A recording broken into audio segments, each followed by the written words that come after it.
Disgusted that anyone else is already copying these weapons, Gao Yan crushes Yanzhu's pistol into scrap metal with his bare hand. He tries to hand Yanzhu's rings over to Tiger Swordsman for Liu, because keeping a dead prince's treasure on himself now feels more dangerous than useful. Tiger laughs at the logic and tells Gao Yan the real problem is not the rings at all but the pistol and energy sword that just made him a walking bounty target. That warning hits Gao Yan hard enough to bring tears to his eyes, because he suddenly understands everyone dangerous here may have memorized his face. The girls immediately swarm in to comfort him, and one tamer girl even clings to his arm while calling him the hottest disciple in Florida Domain. Off to the side, an unseen jealous glare only Yao Qiqi catches, so she quickly blurts out that Gao Yan already has a girlfriend. The girls instantly switch from flirting to gossip mode, and their laughter finally breaks the tension hanging over Leo's faction. Even with the mood easing, everyone knows the real problem is bigger now. Without the Yan Emperor and his sons, the whole continent is about to slide into open chaos. Liu cuts through the uncertainty with a clean split of responsibilities, ordering Tiger and Sunwan to escort the younger group back to the bus under guard from Kat, Ivy, Beatrice, and Mark. Liu casually announces that he and Izan are going shopping, which is his way of saying they are about to loot the palace themselves. Yao Qiqi innocently asks who the mommy is if Liu is the daddy, and the entire group immediately turns to stare at Izan. Liu shuts that rumor down in the rudest way possible by mocking Izan's chest, and Izan instantly explodes in fury. She kicks his leg and hurts herself again. Then Liu casually bullies her one more time by palming her head before dashing off into the city. Izan screams after him and gives chase, more offended than ever but still following him straight to the palace raid. When they land at Yanxiang's palace, they find the place already ripped open by looters, with dead eunuchs and servants everywhere and terrified women screaming inside. Izan bluntly tells Liu not to look shocked because this collapse is exactly what he caused, and from her point of view cultivators were always just thieves waiting for the lock to break. Liu drops the argument and heads straight for the throne room, trusting that an emperor's real valuables should be hidden near his private quarters. The deeper Liu goes, the more ominous the palace becomes, because the dead guards and eunuchs ahead were all cut down with frighteningly clean sword strikes. Then Liu catches a fat Shui cultist in the corridor carrying off one of Yanxiang's concubines like loot, and he moves before the man can even react. Liu's first answer is a kick so vicious it shatters the cultist's pelvis and basically ruins his body on the spot. Unsatisfied, Liu follows with a casual jab to the face that blows the cultist's head apart and paints the hallway in gore. The rescued woman is so terrified she cannot even stand, so Liu squats down and offers a deal instead of comfort. Tell him where the emperor hid the treasure, and he will get her out. She points him toward the palace library and reveals there is a hidden underground room there, even if she does not know the mechanism. Liu immediately hands the woman off to Izan, explaining that his own body is too dangerous to carry fragile people without killing them by accident. Izan agrees only after demanding half the future loot, then hoists the woman over her shoulder and leaves Liu to search alone. Inside the library, Liu finds that earlier raiders already tore the place apart looking for manuals, but all they really scattered were government records. He cannot find any obvious switch, so he falls back on a more reliable method for him and starts tracking the hidden room by smell. That search finally gives him two hidden spots, one leaking cold air from the north wall and another from the center of the room. He tests the wall first by yanking a bookshelf aside and punching through the masonry, exposing a narrow hidden stairway. One sniff of that first passage tells him it leads to fresh blood and unwashed killers, so he abandons it and turns to the second hiding place instead. At the center pillar, Liu simply removes the entire golden column into his storage ring, and the hidden shaft beneath it opens up at once. This time the air smells of herbs and plant chi instead of blood, so Liu instantly knows he has found the real treasure route. He drops down into the hidden chamber and follows a bright underground passage toward the source of that strange chi. At the end of the passage, Liu walks into a secret underground herb garden packed with ginseng, mandrakes, and shelves full of bottled pills. But the thing that really stops him is the altar in the middle, where a glowing orb sits on a pedestal as if the whole room was built around it. The moment Liu steps close, his system identifies the orb as an Earth Fate crystal and announces that a new mission has just been generated. Deep in the hidden herb vault, Liu finally gets a system quest, and the sudden timing alone already annoys him. The quest explains that 7 Earth Fate crystals can be assembled, but Liu fixates on one absurd detail. After all this time, the system is only now giving him a tutorial. His irritation turns into bitter nostalgia as he thinks about how the system ignored him back on Earth, and only started acting useful after he burned lifespan in this world. Still, the crystal quest gives Liu something he badly lacks in this world, a new obsession to chase. When Liu grabs the Earth Fate crystal, it slips from his fingers and vanishes straight into his alien ring.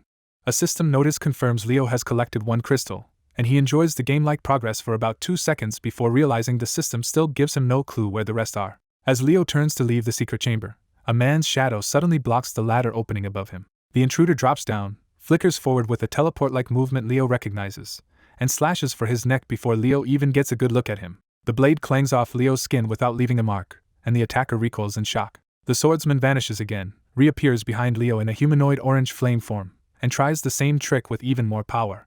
Leo catches the weapon barehanded, looks back at the stranger, and asks the most offended question in the room: what exactly is your problem? Now face to face, Leo realizes this man is after the Fate Crystal, and the stranger demands he hand it over. Leo refuses on the spot, and the swordsman answers by bursting up from below with a filthy low strike. That cheap shot backfires instantly when Leo stomps down with his strange red-black leg and blows the attacker's flame body apart. The stranger's real body appears with one arm and shoulder blown away, then regenerates at once, confirming to Leo that he has found an immortal.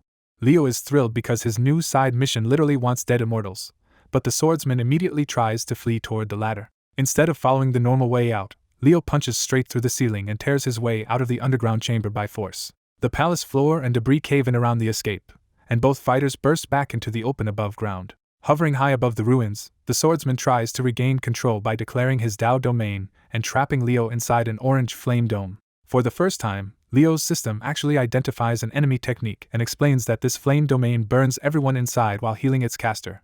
The swordsman mistakes Leo for another disguised old monster and dares him to answer with his own Dao domain. Since Leo has no idea what a Dao domain even is, he casually calls out his Dao avatar in the middle of the fight and asks for a lesson. The avatar gives him the quick version. A Dao domain is an immortal's territory made real, where their Dao becomes active and starts helping them fight. Leo still does not understand, so the avatar tells him to just pour over a lot of chi and let the domain happen. After absorbing Leo's power, the avatar turns black, merges into him, and a much larger black dome blooms out over the enemy's orange one.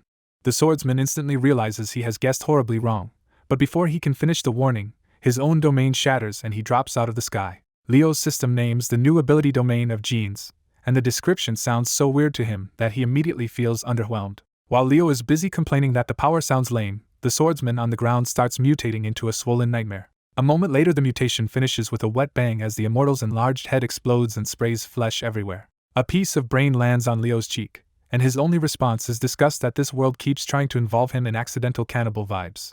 With the fight over, the avatar separates again and explains that the domain can grow stronger and wider if Leo feeds it more chi and understands more Dao. The avatar ruins Leo's victory lap by bluntly reminding him that his martial skills are still terrible, then disappears back into the ring. Leo accepts the criticism, then immediately switches back to practical looting and decides the immortal's body is still useful as a source of Yin fluid. He slings the still-warped corpse over his shoulder, stains his suit with black blood, and heads back to the battle bus. Only after he leaves does the system quietly update the side mission. Leo has now killed one immortal. By the time Leo returns to the parked bus, he has already stored the corpse away, but his own people are still stuck outside waiting for him to unlock the door. The scene around the bus is messy enough to explain itself. Blood on the windows, fresh dead robbers on the ground, and cats still happily eating one of them. Izan, bored and irritated from waiting, just points at the bus door and demands that Leo open it already. When Leo asks what happened, Izan casually explains that some idiots tried to rob the bus and got wiped out by Kat and her servants. Leo's attention shifts to Beatrice, who is calmly extracting something from a corpse while Ivy cleans it, and passes it up to Izan like practice teamwork. Izan reveals the little marble is a crystallized dantian rich in chi and, to Leo's horror, casually offers him one like a snack. Leo refuses on principle, so Izan pops the dantian into her mouth and crunches it down right in front of him. Once everyone is accounted for, Leo unlocks the bus and tells the group to board and stash any useful corpses instead of wasting time here. Just before the door closes, Gao Yan quietly points out the obvious. They really should have spent the night inside this giant comfortable bus instead of that abandoned courtyard. Leo can only facepalm and shove the moment along, because Gao Yan is completely right. Half a day later, the group reaches home, and Leo lands the bus on the western runway before taxiing it back toward the general store. Nobody wants to get off once they arrive, because the bus is more comfortable than any house they have. Izan says it outright and asks if she and her people can just live in the bus instead of going back to the shabby house. Leo actually likes the idea, because it reminds him he can build a parking structure and use vehicles as housing later, so he agrees on one condition. His price is monthly rent paid in Izan's virginine blood for alchemy, which makes her go tense before she admits she expected something even worse. Izan asks how much blood he means, and Leo answers by casually buying a giant plastic water gallon as the measuring cup. That sends Izan into a full angry rant, because from her side it looks less like rent and more like being drained dry by a lunatic vampire. Leo dismisses the complaint by pointing out he cannot collect her lifespan, and Izan boldly counters that she can offer loyalty, or even herself, if that is what he wants. Leo shoots that down with a brutally direct insult, and Izan snaps hard enough to teleport in front of him and kick him in the crotch. The attack only hurts Izan's foot, not Leo, so he laughs and walks off while she is left nursing the same humiliation all over again. Ivy tries to comfort her master, but she accidentally makes things worse by saying this already looks like how couples fight. Ivy keeps going and points out that Eason smells like Leo and sleeps in his cabin, which is enough to turn Eason bright red. Too flustered to argue anymore, Eason simply teleports back into Leo's cabin to hide. The whole bus watches the fallout, and the tamer girls quietly treat it like hot gossip while the older two just shake their heads and get off. Kat, Taxi, and Ricardo do not care about the bus drama at all and immediately rush out to enjoy being back home in their proper monster bodies. Kat wastes no time and heads straight for Leo's granaries again, creeping over the general store like a thief returning to her favorite buffet. Outside, Leo follows through on his housing idea and opens the domain menu to finally buy the parking lot he had ignored for a while. He places the structure in the empty western area, flattening a broad square of land beside the clothing store. Then Leo upgrades it to level 9 and gets a surprise. Instead of an open lot, the system builds a full parking structure. At first he worries the bus might not fit, but the new building turns out to have huge 10-meter ceilings and a strangely massive interior. Satisfied, Leo drives the battle bus inside, only to find the place is so blank that he has to invent his own parking logic. He takes the bus up the broad ramps through all 9 levels and parks it neatly in a top corner with the door facing inward. From the rooftop, Leo notices the top deck is smaller than the giant interior below, and that sparks a different idea entirely. He moves the bus down to the 8th floor to free the rooftop, because he has suddenly decided the top level needs stunt ramps. On the rooftop, Leo finds a metal ramp from the system and installs it on the south side so a fast vehicle could launch toward the farm below. That is not enough for him, so he adds another ramp on the west side and refuses to place one toward the east where someone could smash into his own stores. The parking project quickly mutates into a full stunt jump obsession, and Leo forgets about the Fate Crystal quest for the rest of the day. Far off over the western ocean, a white-haired four-armed elder hovers in the air and watches Yen Xiang's fading defensive array with a predator's grin. He assumes Yen Xiang's array only fell because the Flame Blade Immortal has already secured the Earth Fate Crystal, which means his own side can finally move. At his whistle, a massive portal opens behind him and 10,000 four-armed cultivators pour out, including more than 100 quasi-immortals. The elder reveals this is the Gore tribe, a people forced off the planet centuries ago by Situ-Nantian, Yen Xiang, and the Sweet Dream Mushroom Scheme. His speech whips the whole force into a frenzy, with orange eyes and tribulation flames igniting across the army as revenge finally feels close. Then the elder points toward the continent and orders the Gore tribe to charge, reclaim their domain, and kill everybody. The workers swarm around the brand new parking lot building, and Wu Bai leads the elders inside to see what Leo just dropped into the domain. Inside, the elders find another absurdly oversized interior, and Wu Bai just shrugs it off as more of Leo's spatial distortion. Han Hao and Han Ming keep exploring on their own and climb up to the 8th floor, where Leo has already parked his battle bus. On the rooftop, the two discover a full parking area with 2 strange smooth ramps, but neither of them can guess what Leo built them for. They give up on understanding the ramps and head back to work, leaving Leo's half-finished idea waiting for him. A few minutes later Leo returns from the junkyard carrying 2 long iron pine logs, clearly trying to measure out some bigger rooftop construction. The logs come up short, and Leo realizes his stunt track plan needs stronger structural material than plain wood. Thinking it through, Leo admits the fire-vulnerable logs cannot replace real steel reinforcement, so his project now points back to a bigger system upgrade. Leo decides he has to push the general store to level 10, trusting his domain of genes to cover the danger once newbie protection disappears. Before upgrading anything, Leo clears the workers out of the store and tells them to pack up and wait outside. The confused crowd obeys, but instead of upgrading immediately, Leo leads them over to the parking lot for a different solution first. On the 6th floor of the parking lot, Leo opens his shop menu and searches for an RV to turn into housing. He buys a black Mercedes Sprinter camper van for 100 years of lifespan, and the vehicle appears right in front of the crowd. Leo upgrades the camper to level 9, and the van darkens into a tougher, shinier machine with larger tires and energy-absorbing windows. When Leo slides the door open, the tiny van reveals a full 100 square meter apartment inside, complete with kitchen, bathrooms, bedrooms, and a living room. After checking the matching bunk bedrooms, Leo confirms this one van can comfortably hold 4 workers. Leo announces the real plan. The workers are moving out of the mall and into a fleet of these vehicles instead. He parks the first RV properly and orders everyone to split into teams of 4. Leo hands the first van to the nearest 4 teenagers and makes it clear their new home will stay their responsibility. The boys rush inside, and their stunned faces say the roomy interior is far better than they expected. Remembering they will need access, Leo uses his strange cancer cell power to copy the van key into 3 extra keys on the spot. He tosses each resident a key and bluntly warns them that reckless driving will cost them lifespan. Once the system works, Leo keeps buying the same upgraded RV again and again until every homeless employee has a place to live. By the end, 100 RVs line the 7th floor, turning the parking structure into a mobile apartment block and finally clearing the store of bystanders. With the workers moved out, Leo returns to the general store and sees the filthy 3rd floor they left behind. He clears the 2nd floor by collecting the sports cars into storage, making the main building ready for a full upgrade. The store warns Leo one last time that level 10 will unlock PvP, remove newbie protection, and trigger Fate Crystal main quests, but he upgrades anyway. The whole mall-sized structure shakes and reshapes itself, adding new floors, escalators, an elevator, and huge open balcony levels inside. When the shaking stops, Leo finds giant spatially expanded rooms around the balcony floors and learns the humble general store has finally hit its cap. The new menus hit all at once, evolve to a shopping mall, main quests, PvP mode, and a merge feature that lets Leo pull other buildings into the main store. Leo tests the merge system immediately by selecting the level 9 clothing store and assigning it to an empty first floor room. The separate clothing store building vanishes in an instant, leaving its workers and the mannequin boss staring around in confusion where the whole structure used to stand. At the same moment, the clothing store reappears inside the mall as a full display space, with racks, shelves, mannequins, and thousands of garments sorted into place. Leo confirms the merge worked perfectly and realizes the mannequin weaver has already produced a huge inventory of modern clothes. The captured mannequin boss sprints into the mall, spots Leo, salutes, and immediately rushes into the new shop to inspect it. The clothing store girls arrive in a panic to report that their building disappeared, and Leo has to explain that this is all part of a much bigger reorganization. After settling them down, Leo checks the merged store's status menu and learns it is really just a shortcut for remote upgrades and staffing. He upgrades the clothing store to level 10 and spends the point on a second weaver so production can run faster instead of prettier. A second captured mannequin manifests beside him and silently demands the usual startup payment, so Leo peels off skin for her to use. Once he assigns the new mannequin to keep the shelves stocked, the two weavers start communicating in eerie silent signals that terrify the nearby girls. The system follows up with another reminder. Level 10 is not the true ceiling if Leo clears Fate Crystal quests. He opens the Fate Crystal quest menu and finds a grand, game-like explanation that his store system and lifespan powers are only the beginning.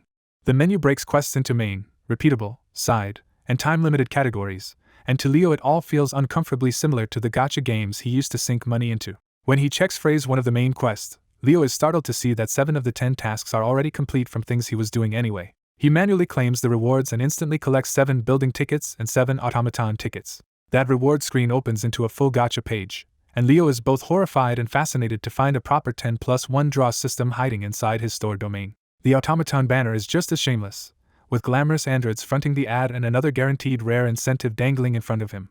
Leo tries to force the issue by asking the system to sell him more tickets, but this time there is no loophole and no answer. He checks the repeatable quests next, only to discover the daily missions demand real customers and sales numbers his closed domain cannot provide. Weekly and monthly goals are even worse, so Leo gives up on repeatables for now and decides to finish the main quest first. To speed up the unfinished objectives, Leo moves all 3 alchemy workshops and the gunsmith workshop into the mall's production floor. He upgrades the workshops to level 10 and adds extra cauldrons, doubling pill production for the main quest grind ahead.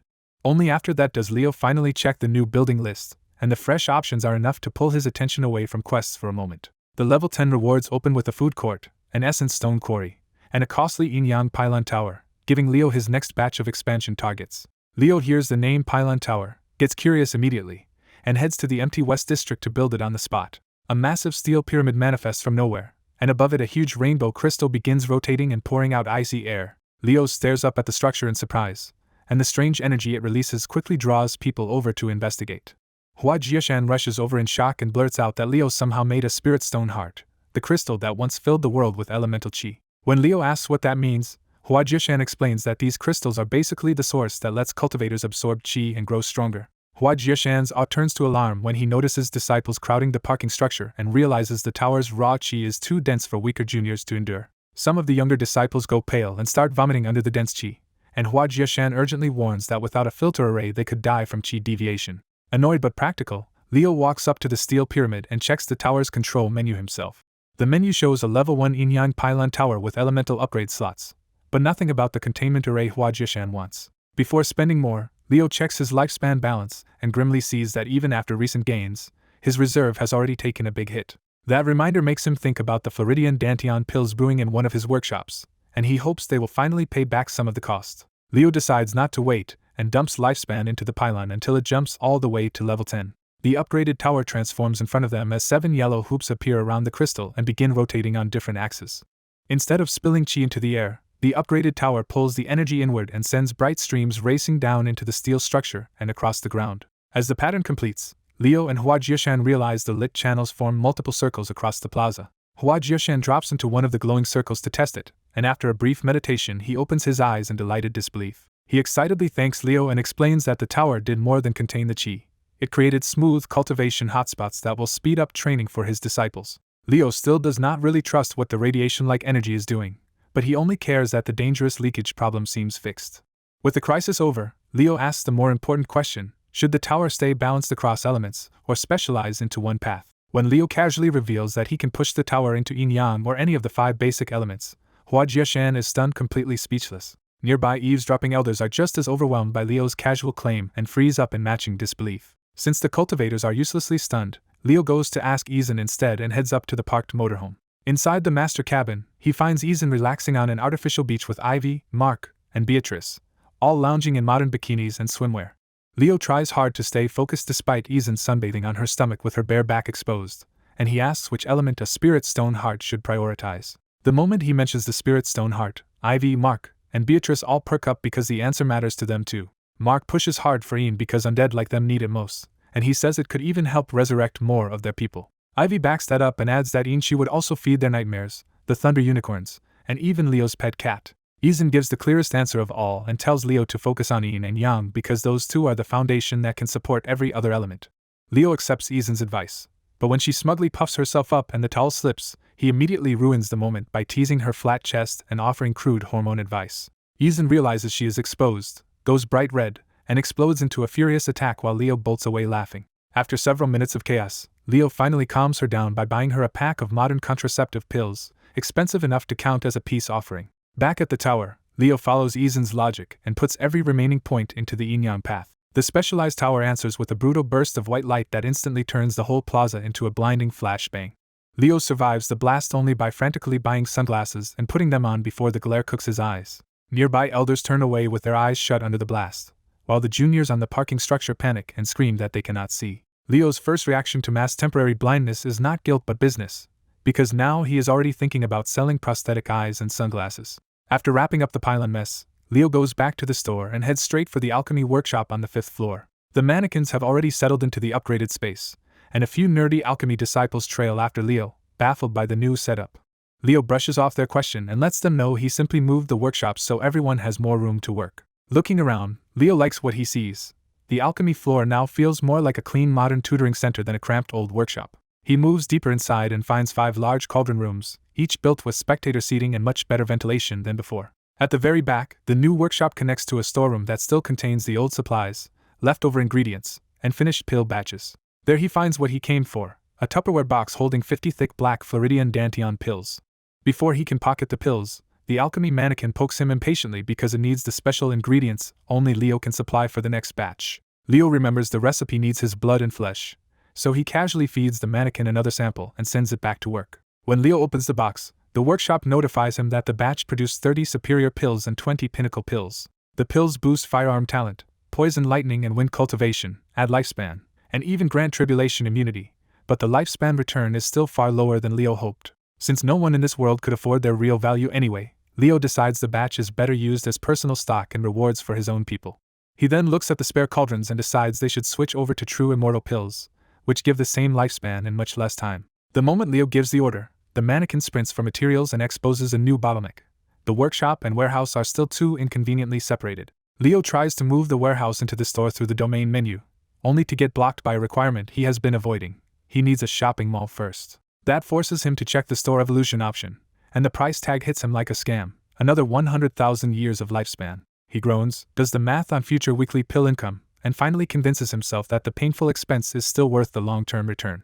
Once he commits, the building evolves into a humble shopping mall and unlocks a whole new batch of systems, including underground parking, linked storage, worker jobs, gacha, and infinite expansion. Leo is impressed for a second, but he stays locked on his real goal and immediately turns back to the workshop because he wants a proper pill factory. He checks the alchemy workshop status and sees the next problem. The room has 5 cauldrons but only 2 are active, and he still cannot upgrade the building further. When he checks the mall level, the answer is even worse. It is already capped out, leaving him with no immediate way to push the factory further. Far away from Leo's business plans, a new threat erupts as 4-armed demonic cultivators storm a coastal city in a full-scale siege. Even SO-level defenders cannot hold them back for long, and within half a day the city's defensive arrays collapse under sheer numbers. Once the city falls, the invaders turn the victory into slaughter and abuse, rampaging through the streets as civilians are dragged from their homes. Their leader is Chang Baidu, a former Yen Empire cultivator whose tribe was condemned as infected after the Sweet Dream mushroom disaster. Because Situ Nantian tried to exterminate them, Chang Baidu rebuilt the Gore tribe into a 10,000-strong demonic force and swore revenge. His larger campaign is aimed at Cauliflower City, but first he has to march northeast to other targets, starting with lands tied to the Factory cult. As night falls after the first victory, Chang Baidu gathers his men and orders them to rest now because tomorrow they march for the Factory cult. Since the shopping mall could not go any higher yet, Leo turned back to practical work and checked his workshops to squeeze out more progress. He set 3 cauldrons to make true immortal pills for lifespan, 1 for Floridian Dantian pills, 1 for grain pills, and left the last cauldron idle for future research. While sorting old loot, Leo pulled out a giant black crystal he had mined long ago and dragged it outside because it was too big to handle indoors. The system identified it as superconductor obsidian of Holy Lich, a 10,000-year mineral formed from a dead archlich's Dantian, and tough enough for weapon forging. Leo simply chopped the oversized obsidian into manageable chunks and hauled them to the gunsmith workshop for the mannequins to process later. Inside the gunsmith workshop, Leo found the same neat office layout as the alchemy rooms and dumped the crystal stock into storage. Looking around, he noticed sacred wood blocks, old rifles, and old ammunition, and decided the workshop's firearm tech was badly behind what he wanted. He spent a point on firearm technology, pushing the gunsmith workshop's firearm technology to 3 out of 6 and hoping for something closer to modern guns. The system immediately offered to convert every outdated weapon and round in storage, and Leo paid the steep lifespan cost without hesitation. In a flash, the old racks transformed into chi-touched breech-loading rifles, and the ammo changed into a longer new version with black-coated tips. The jump in technology gave Leo a wild idea. If he fed people Floridian pills and armed them with these rifles, maybe he could turn them into gun monsters, so he rushed off to test the plan on Gao Yan. At the makeshift shooting range, Han Hao, Han Meng, Tiger Swordsman, several tamer girls, and Gao Yan were already drilling with firearms. Gao Yan had taken the tournament lesson seriously, so he drilled his aim with a pistol, trying to turn firearms into a real trump card. When he switched to one-handed shooting and imagined Yan Zhu in front of him, the low-recoil pistol still felt easy to control with normal rounds. But the moment Gao Yan pushed Qi into the shot, the pistol kicked like a cannon and nearly wrecked his arm. Someone at the range quickly steadied Gao Yan, took the pistol away, and gave the shaken boy water after the brutal recoil. Gao Yan explained that the tournament taught him how deadly guns could be, but also how hard it was to aim under pressure and control Qi recoil in a real fight. The elders agreed guns had obvious weaknesses against alert cultivators, but they liked that Gao Yan was treating firearms as a trump card instead of a crutch. Leo finally arrived, cutting into the discussion and making everyone stand to greet him. He was amused that Tiger Swordsman and Gao Yan were training this soon after the tournament, then checked whether Gao Yan had really healed from the explosion. After hearing that Gao Yan's Dao avatar had healed him, Leo handed him a superior-grade Floridian Dantian pill and told him to eat it and rest. Gao Yan froze when he realized how valuable the pill was, then bowed hard and promised to work even harder for Leo. Leo moved on just as casually, tossed over one of the new breech loaders, and demanded their old guns and ammo in exchange. He did not bother with a lecture, just scooped up the outdated weapons and walked off, leaving the whole range staring after him in confusion. Han Meng cracked the new mechanism first, figured out how to open the breech and load it, and realized the new rifle was much easier to use. His first shot blasted the target dead center, and the group instantly realized Leo had handed them a better rifle. The whole group quickly loved the breech system, because reloading was suddenly simple instead of a slow fight with the muzzle. A few minutes later Leo came back with enough rifles and ammo for everyone, clearly pleased to hear his upgraded guns already thundering at the range. He distributed the upgraded arsenal to the whole group, including the tamer girls, turning the range into a proper new gun rollout. Then Leo singled Gao Yan out again and bluntly ordered him to stop wasting ammo, eat the pill, rest, and go train with Izan instead. Gao Yan still wanted to keep practicing, but Leo insisted, and the boy finally obeyed and trudged home in a sulk, not knowing the pill would soon change his mind. That night, Leo stayed awake inside the shopping mall and reorganized the first floor so the goods were packed into one corner for a reason. The new layout made sense when a cargo elevator at the back linked the mall directly to a huge underground warehouse zone. Down below, Leo found a massive empty hub with 4 labeled shutter doors leading to 2 granaries and 2 warehouses.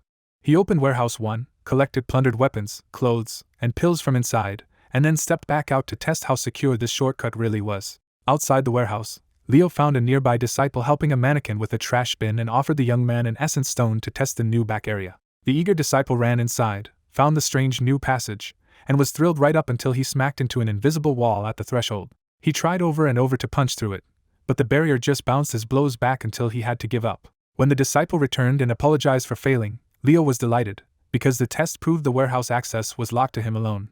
Leo paid the promised essence stone anyway, then realized the shortcut was secure but would also leave him managing the hidden warehouse by himself. He decided the supermarket could stay mostly empty for now, unless cats started threatening the granaries again, and moved on to more urgent tasks. Back at the alchemy workshop, Leo gave up on experiments for now and ordered the 6th cauldron to start pumping out more grain pills instead. He checked the Entity Fate Crystal quest and saw Phrase 1 was already 8 tasks down, with only pill production and recycling left to finish. That almost finished quest also revealed a new gacha banner, and Leo noticed the fresh Gnosis draw was locked behind PvP rewards. Suspicious but curious, he opened the PvP tab and got a blunt tutorial on weekly offline fights, deadlier monthly real-time matches, and reward-free casual sparring. The setup felt like a nasty gacha trap to Leo, but he put that irritation aside and headed to the recycling center to force progress on the quest. He dumped old clothes, weak pills, broken tools, and junk weapons into the acid pool, which dissolved everything and spat out piles of spirit stones. Even after clearing those rings, the recycling count still was not enough, so Leo decided to go through an entire mountain of storage rings one by one. He ruthlessly tossed empty rings into the acid too, treating even those precious items like disposable trash because he had far too many. Then one ring changed everything, because instead of junk it held shelves of books and scrolls, enough to bury the recycling area in paper. He skimmed a few manuals, found the techniques odd at first, then looked up and realized the sheer number of books could complete the quest if he dumped them all. That was too much to waste blindly, so Leo shouted for Hua Jiashan and Dong Fang Mei to come help him sort the haul. The 2 portal guards hurried down from the flying platform and stopped short when they saw a mountain of manuals taller than they were. Leo told them the books came from some dead cultivator's ring and casually ordered them to save the useful ones and throw the junk into the pool. The moment they checked the titles, both elders were stunned to find real sect techniques mixed into the pile. Watching the 2 elders light up like kids in a treasure shop, Leo immediately started thinking less about recycling and more about opening a bookstore next. With Hua Jiashan and Dong Fang Mei helping him sort the haul, Leo separates the useful books from trash and starts building a real stash of manuals instead of a random pile of loot. By the end of the first pass, they secure 500 technique books and 20 cultivation manuals, and Hua Jiashan and Dong Fang Mei volunteer to set up a temporary library for them. Leo keeps emptying his spatial rings, feeding more books to the audit pile while casually throwing out common clothes, grain pills, and worn junk. When Leo starts dropping old artifacts into the acid like they are worthless scrap, Hua Jiashan finally panics and begs him to stop wasting something that can still be sold. Hearing that even battered artifacts can fetch 1,000 spirit stones each, Leo immediately changes course and starts saving the usable ones for his store instead. 3 hours later, Leo finishes the cleanup, looks over a junkyard packed with salvage, and clears the recycling quest in one huge sweep. The good mood fades when Leo checks the last quest and sees the alchemy workshops have only reached 3,730 pills, meaning he still has about 3 more days to wait. With nothing else to speed up tonight, Leo calls it a day, leaves the sorting site, and heads back to his battle bus for sleep. Back inside the bus, Leo takes a quick bath, dries off, and collapses onto his bed exhausted and modestly covered by careful framing and simple cloth. Half asleep, Leo feels something odd in the bed but still rolls in and hugs it, only vaguely noticing that his usual body pillow suddenly feels hairy. 4 hours later, Leo wakes enough to notice bones under one hand and something soft under the other, and he instantly realizes this feels like the start of a very stupid misunderstanding. When Leo opens his eyes, he finds modestly covered by careful framing and simple cloth Izan trapped in his arms, pushing at him in furious panic, while his absurd strength keeps her from wriggling free. Leo stays shamelessly calm, greets her with a smirk, and teases that she must be here to steal his virginity, which only makes Izan explode harder. Leo finally lets Izan go, and she jumps off the bed clutching the blanket around herself, trying to recover a shred of dignity. Only then does Leo notice they had an audience the whole time, with Ivy, Mark, and Beatrice sitting on the couch and silently watching the disaster unfold. Humiliated beyond reason, Izan starts hurling furniture at Leo and screaming every insult she can think of while he casually catches everything and stuffs it into his spatial ring. Their shouting match turns into a ridiculous blame war, with Leo demanding to know why she was modestly covered by careful framing and simple cloth in his bed and Izan yelling that liches cannot sleep in clothes and he should never have crawled in beside her. Still not taking her seriously, Leo complains that she is too loud in the morning and reaches over to yank the blanket right out of her hands. For one awful second Izan thinks he really means to take advantage of her, but Leo just turns away with the blanket and climbs back into bed to sleep some more. Seconds later, Leo is already snoring, and Izan can only pummel him in frustrated embarrassment until his absurdly tough body hurts her hand instead. Having failed to get revenge, Izan turns on her own followers and demands why none of them stop this mess from happening. Mark nervously admits they saw no real danger, and Ivy goes further by calmly saying Leo did nothing except sleep and that the night may actually have helped Izan's chi flow. That claim makes Izan inspect herself, and inside her dantian she finds a miniature universe with a black sun and strands of Leo's warm yang chi circling through it. Shaken by what she sensed in her dantian, Izan opens her eyes and asks Ivy why there is a universe inside her when she expected only a black sea.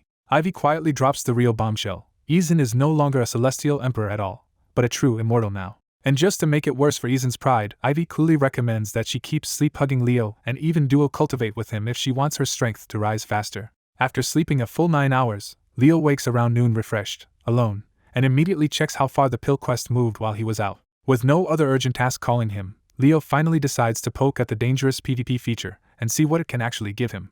The offline ranking looks bizarre from the start, because Leo is unranked at the bottom while many listed portraits above him, including Stan, are shown in gray. At the top of that same list, a full-color portrait of a massive wolf named Lucky makes Leo suspect the gray portraits might belong to dead players. Curious and cautious, Leo picks the weakest-looking 0-point target, Stan, and hits challenge to test the modes safely. The moment he confirms it, Leo is teleported into a sealed cubic room where Stan rises from the floor as an 8-winged angel in gold armor with a censored black face. A red warning fills the room and freezes both fighters in place while a countdown starts, making the arena rules clear without needing any explanation. As soon as the match starts, Stan flashes behind Leo and drives his weapon into Leo's neck, only to learn the hard way that it does absolutely nothing. Leo shrugs off the ambush, judges Stan's strength to be around Izan's level, and counters with a single punch straight through the angel's chest. Instead of dying normally, Stan tears off all 8 wings and each one becomes a separate armored fighter while his original body turns into blue crystal. The split bodies merge with soul avatars and become 8 giant blue crystal beings with halos, extra limbs, and shoulder cannons aimed right at Leo. Annoyed by the noise, Leo jumps first and smashes one giant in half through its stomach crystal before the rest can fully pin him down. The surviving giants answer with searing blue beams that hit Leo head-on, hot enough to remind him of tribulation lightning even if they still are not enough to stop him. Once he understands the trick, Leo stops playing around and ricochets across the room like a bullet, blasting through all 7 remaining giants one after another. With the arena quiet again, Leo calmly scoops up the blue crystals as loot, guessing something this strange might be useful later. The system confirms the win, gives Leo 3 offline ranking points and a Gnosis lucky draw ticket, and the test run suddenly looks very worth it. An instant later he is back on the bus sitting on his own bed as if he never moved, which confirms the offline mode is a clean teleport in, teleport out system. He checks the Gnosis gacha page, sees the tempting 10+1 promotion, and immediately starts thinking about farming more tickets instead of spending the first one blindly. That thought sends him straight into real-time PvP, where the ranking list is much shorter, far harsher, and topped once again by Lucky with a ridiculous 5 million points. The season rewards are insane, and when Leo sees that rank 1 pays out 2 billion years of lifespan plus a mountain of tickets, he starts drooling over getting back the years he lost. Greed wins fast, and Leo hits auto-match with full confidence that this gamble-heavy mode cannot be that bad. He appears inside another cubic arena, but this time it sits in the middle of a colossal stadium packed with monsters so huge that Leo feels like an ant on display. Among the crowd, Leo spots a VIP box full of giant cat-faced tentacled creatures that look eerily like his own guardian statues, which makes the place feel even stranger. Then an armored green orc finally appears as his first real-time opponent, calmly summoning a tribal mask, leather armor, and 2 hammers before the match begins. When Leo tries to test the orc with his pistol, the system interrupts and explains the arena's most important rule first. Every match starts with a mandatory wager. The tutorial lays out the culture of this place in brutal terms. Players can force matching bets of items, slaves, fate crystals, gnosis, or lifespan, and nobody is allowed to surrender once the fight starts. After hearing that, Leo decides to play along carefully and offers only 1 earth fate crystal plus some lifespan, deliberately hiding his better fate crystals from the crowd. Akashwilo is openly disappointed by such a small opening bet, mocking Leo as a poor newcomer before accepting it anyway. The shared wager screen reveals the orc has over 600,000 years of lifespan, while Leo sees his own much smaller total and quietly regrets past spending for a second. Leo commits hard anyway, putting in 100,000 years alongside the Earth Fate Crystal and forcing the orc to match the value. Then Leo checks the public odds, sees the arena has tagged him as a huge underdog, and instantly spots a chance to exploit the gambling house. He quietly opens the self-betting tab and puts another 60,000 years on himself, grinning at the thought of turning one fight into a much bigger payout. Once both fighters finish their screens and face each other for real, the countdown begins and another unseen force locks their bodies in place. During the frozen countdown, one orange catopus in the VIP box suddenly speaks into Leo's mind and tells him to win for them because it has a good feeling about him. The instant the countdown ends, Akashwila's hammer is already in Leo's face, and for the first time in a while the blow actually knocks Leo's head back and forces him 2 steps. Leo answers immediately by dropping his stance, grabbing the orc's legs, and slamming the giant fighter into the ground with a brutal spinebuster. Leo's mutation starts wriggling into the orc's thighs, but Akashwila calmly activates Providence Domain, War God's skin, turns red, and crushes the invading cells with his own blood. Realizing brute force and mutation will not settle this quickly, Leo pulls his gun and fires once, only for the normal shot to bounce uselessly off the orc's body. So Leo pumps G into the next round and unleashes a black lightning beam that swallows the orc and strips away almost all of his flesh in one horrifying blast. Even with most of his body melted away, Akashwilu starts regenerating on the spot, and Leo realizes he is fighting not just a true immortal but a god. Leo prepares to bring out his Dao avatar and end it properly, but before he can move, the system suddenly declares him the winner. Leo is baffled, but Akashwilu explains the arena's logic with a grin. By destroying his flesh and breaking his providence domain, Leo already left him unable to keep fighting, so that counts as a clean loss here. Right after beating Aku, Leo gets spammed with rewards instead of going home, including huge lifespan payouts and another Earth Fate crystal. The system drops Leo into a contestant locker room so enormous that he looks like a bug walking through a giant's world. A helpful tip explains that fighters wake up in a locker room or infirmary after real-time matches, and their personal locker holds extra prizes and spectator gifts. A streak of blue light guides Leo through the absurdly huge room until he finally reaches his own glowing black locker. His locker is marked with his portrait and the weird arena title Florida Man, the New Earth Champion, which leaves Leo baffled.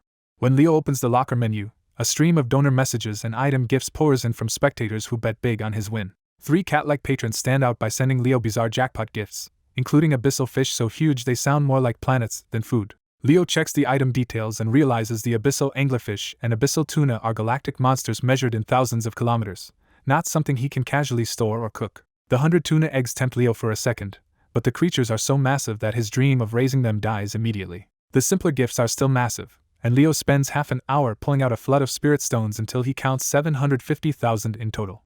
Staring at his mountain of winnings, Leo starts planning how to convert the spirit stones into something more useful like soul stones. Akka suddenly reappears at the locker beside Leo, already healed enough to collect the consolation gifts his people sent after the loss. Instead of acting bitter, Leo and Akka trade genuine respect because each of them survived attacks that should have crushed almost anyone else. Akka gets curious when he sees Leo's locker title, because someone strong enough to beat a top fighter should already be famous. Leo checks Akka's profile and is stunned to learn the orc he just beat is ranked 99th with more than 11,000 wins. When Leo opens his own profile, the system now lists him as Florida Man, the New Earth Champion with 1 win and only 3 points, which somehow makes the title even more annoying. Leo finally asks what New Earth means, and Aku awkwardly admits it is a Fenris slur for races without fur or tails.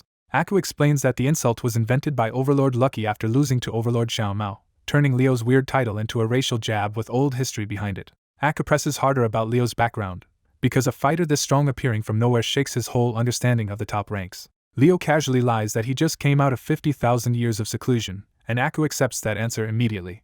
Aku offers to exchange contact info so their followers can trade knowledge, and Leo instantly sees business potential instead of just friendship. Aku mentions a friend feature and even travel portals between domains, and that one detail hits Leo like a jackpot.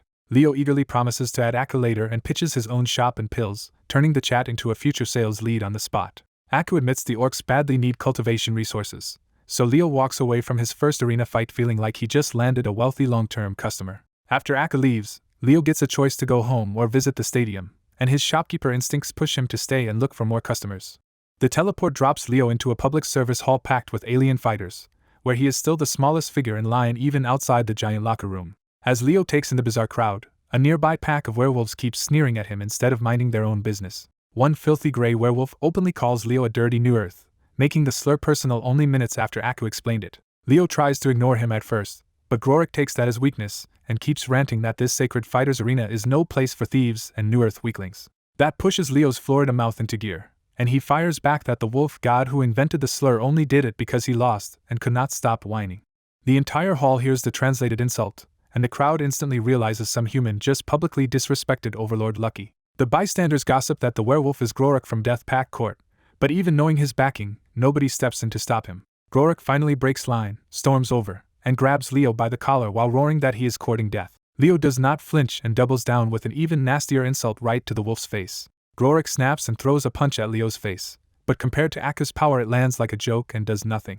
Desperate to hurt him, Grorik bites Leo's neck and claws his back, but his fangs cannot pierce Leo and his nails cannot even ruin the tactical suit. Now that the attack is obvious, Leo calmly asks the bystanders whether killing this fool would break any laws here. A 6-armed snake-bodied customer explains the rule: outside murder is illegal, but if an attacker starts it first, a fate crystal bearer can drag them into an official duel arena. The same alien even tells Leo not to kill Grorik too fast because he wants time to place a bet, which makes the whole place feel hilariously close to home. Leo decides that is good enough, grabs Grorik by the neck, and drags the suddenly less brave wolf to the counter. While Grorik struggles, Leo's parasitic cells quietly invade his body and start corrupting him from the inside, slipping as deep as his bone marrow. At the counter, a beautiful Lamia receptionist takes one look at the scene and immediately understands Leo wants an official challenge. The receptionist explains the dispute solver feature, which lets Fate Crystal Bearers force attackers into either a non-lethal duel or a life and death match, though it gives no extra system rewards. Leo tries to flirt after getting the help, and the Lamia instantly kills the mood by cheerfully mentioning her 7 children and 7 fathers already in her belly. Taking the hint, Leo opens the new menu and sees that Grorik is the only person he can legally challenge right now. Grorik's profile is almost blank, so Leo openly mocks the name Untouchable while physically holding him in place. Leo picks the life and death option without hesitation, because if the wolf wanted this much trouble, he can die for it. Both of them are teleported back onto the same arena stage where Leo fought Aku, and Grorik is finally released from Leo's grip. The moment they arrive, Grorik stops acting tough and starts name-dropping his father and Death Pact Court as if that will save him. Leo laughs it off and tells the Allbark Wolf to stop yapping and put up a wager if he wants to act important. The gambling board pops up fast, and after seeing Leo's earlier fight, the crowd immediately makes him the overwhelming favorite.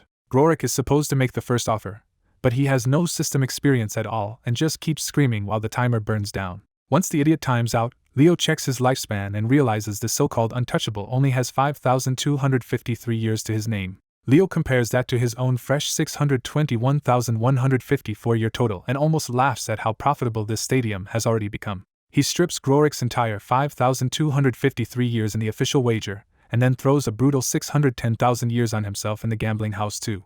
As the last seconds tick down, almost nobody backs Grorik and the odds swing even harder toward Leo, ending the setup with the whole stadium ready to watch the wolf get mauled. At the Fate Stadium ticket hall, a packed crowd watches the match board update and sees Leo's upcoming fight with Grorik put on display. The gambling house plays Leo's win over Aku as proof of his strength, and the betting odds immediately start tilting hard in Leo's favor. Once the crowd sees those odds, they rush to bet lifespan on Leo because Grorik looks like an easy loser. Even the staff joins in, quietly betting on Leo while joking that only stubborn werewolves would still back Grorik out of pride.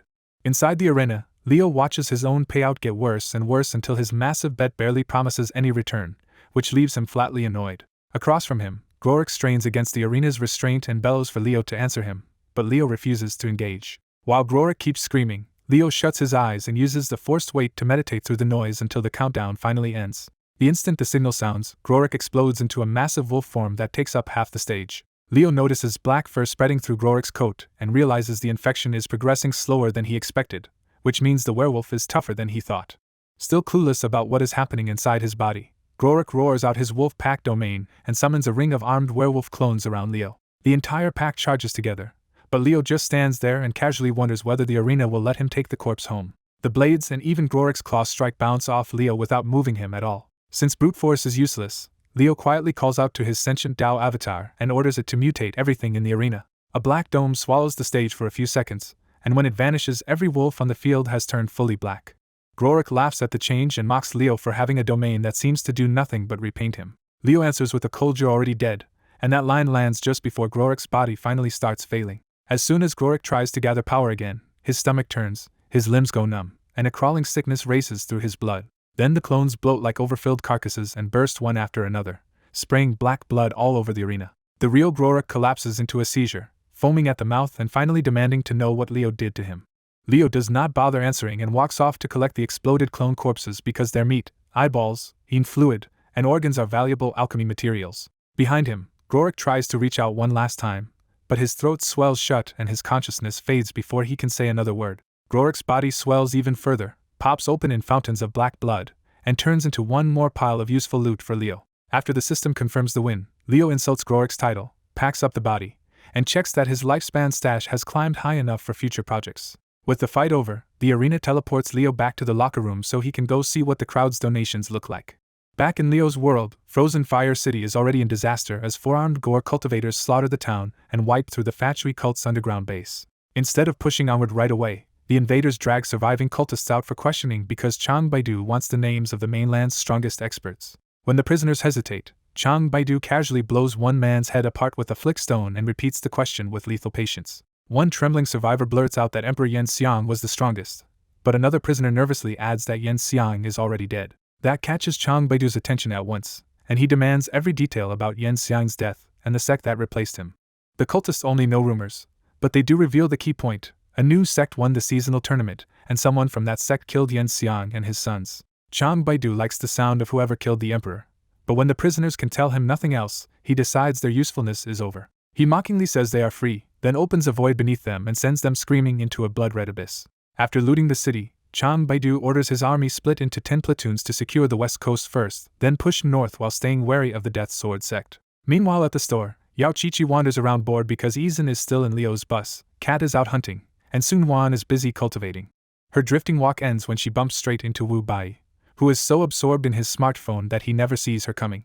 Wu Bai's leg hurts like he kicked steel, and his phone slips loose, but Yao Qiqi snatches it before it can hit the floor. The moving pictures on the screen instantly hook her, and one accidental tap opens a bright, catchy anime music video she cannot stop staring at. Wu Bai comes over to reclaim the phone, but the song is weirdly catchy enough that he ends up watching right beside her instead. When the video ends, Yao Qiqi reluctantly hands the phone back and looks so heartbroken that Wu Bai softens on the spot.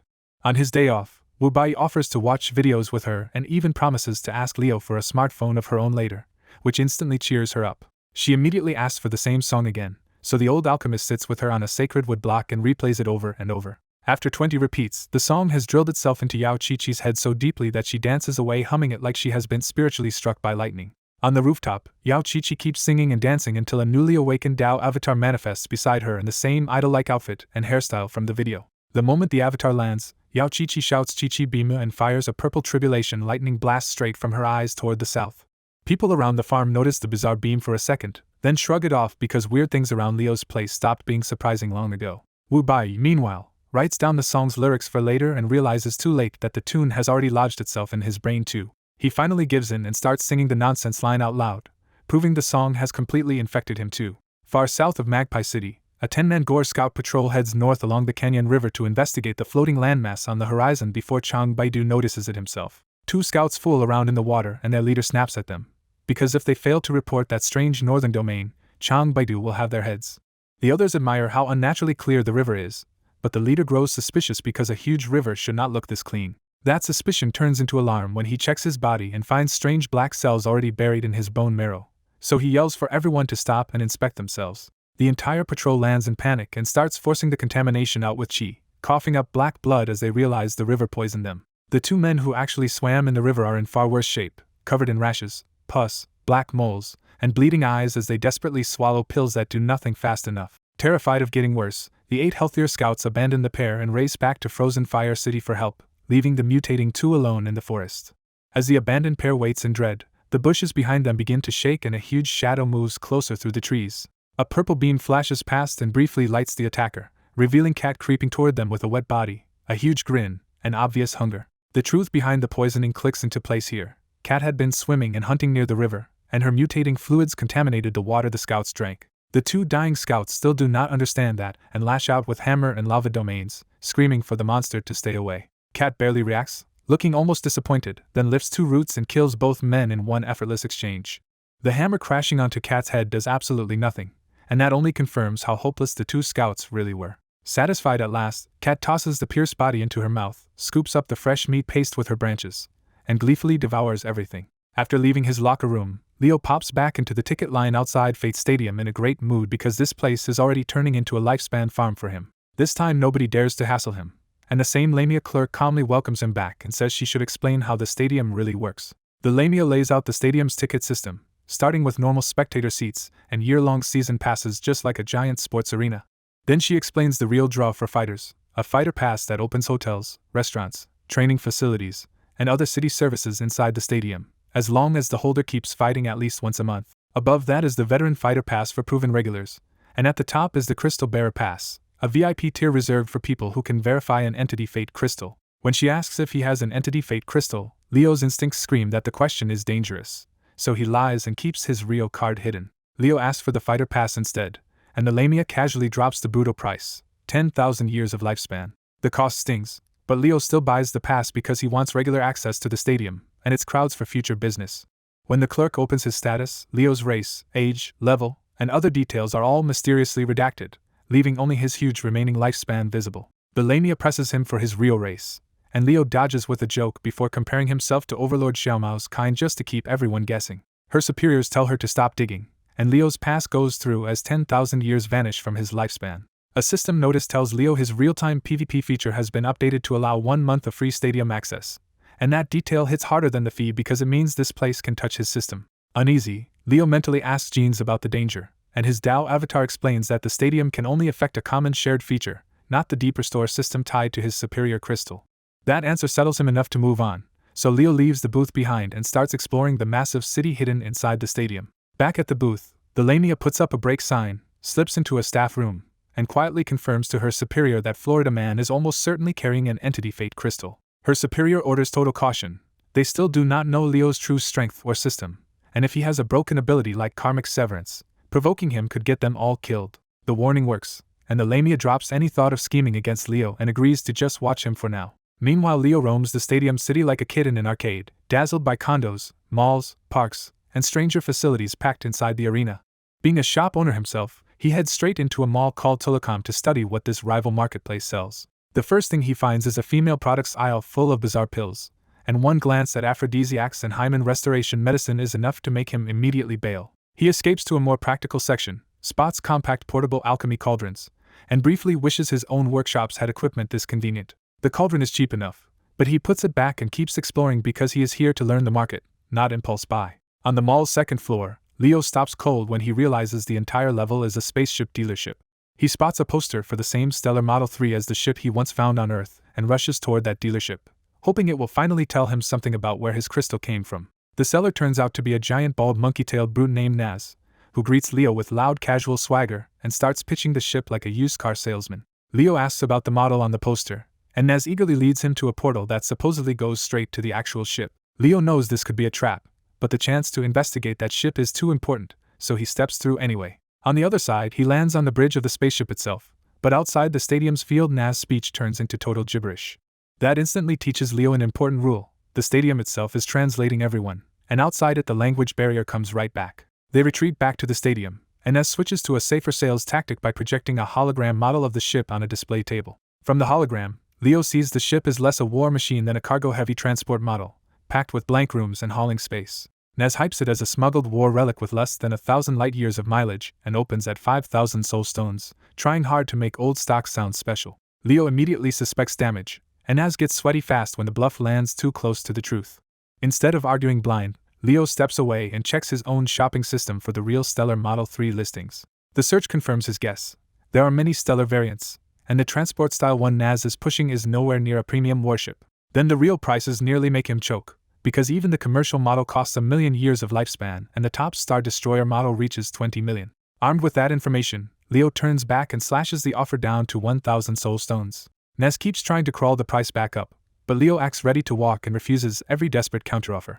Leo doubles down by claiming 1,000 is all he can realistically gather, and he leans on cultivation world economics to make that sound completely believable. Privately, Leo knows he actually can make soul stones through alchemy, which makes his lowball even safer. He leaves the store after promising he might return in a month or two with 1,000 cash, forcing Naz to sit there regretting that he did not just take the deal. The story briefly peels back Naz's mask. He is a deserter from the Divine Stellar Court who stole this damaged ship and has been living in the stadium by scamming rookies. Now that Leo has seen through the act, Naz is terrified, because if he cannot dump the ship soon the Marines he ran from may track it down and confiscate everything.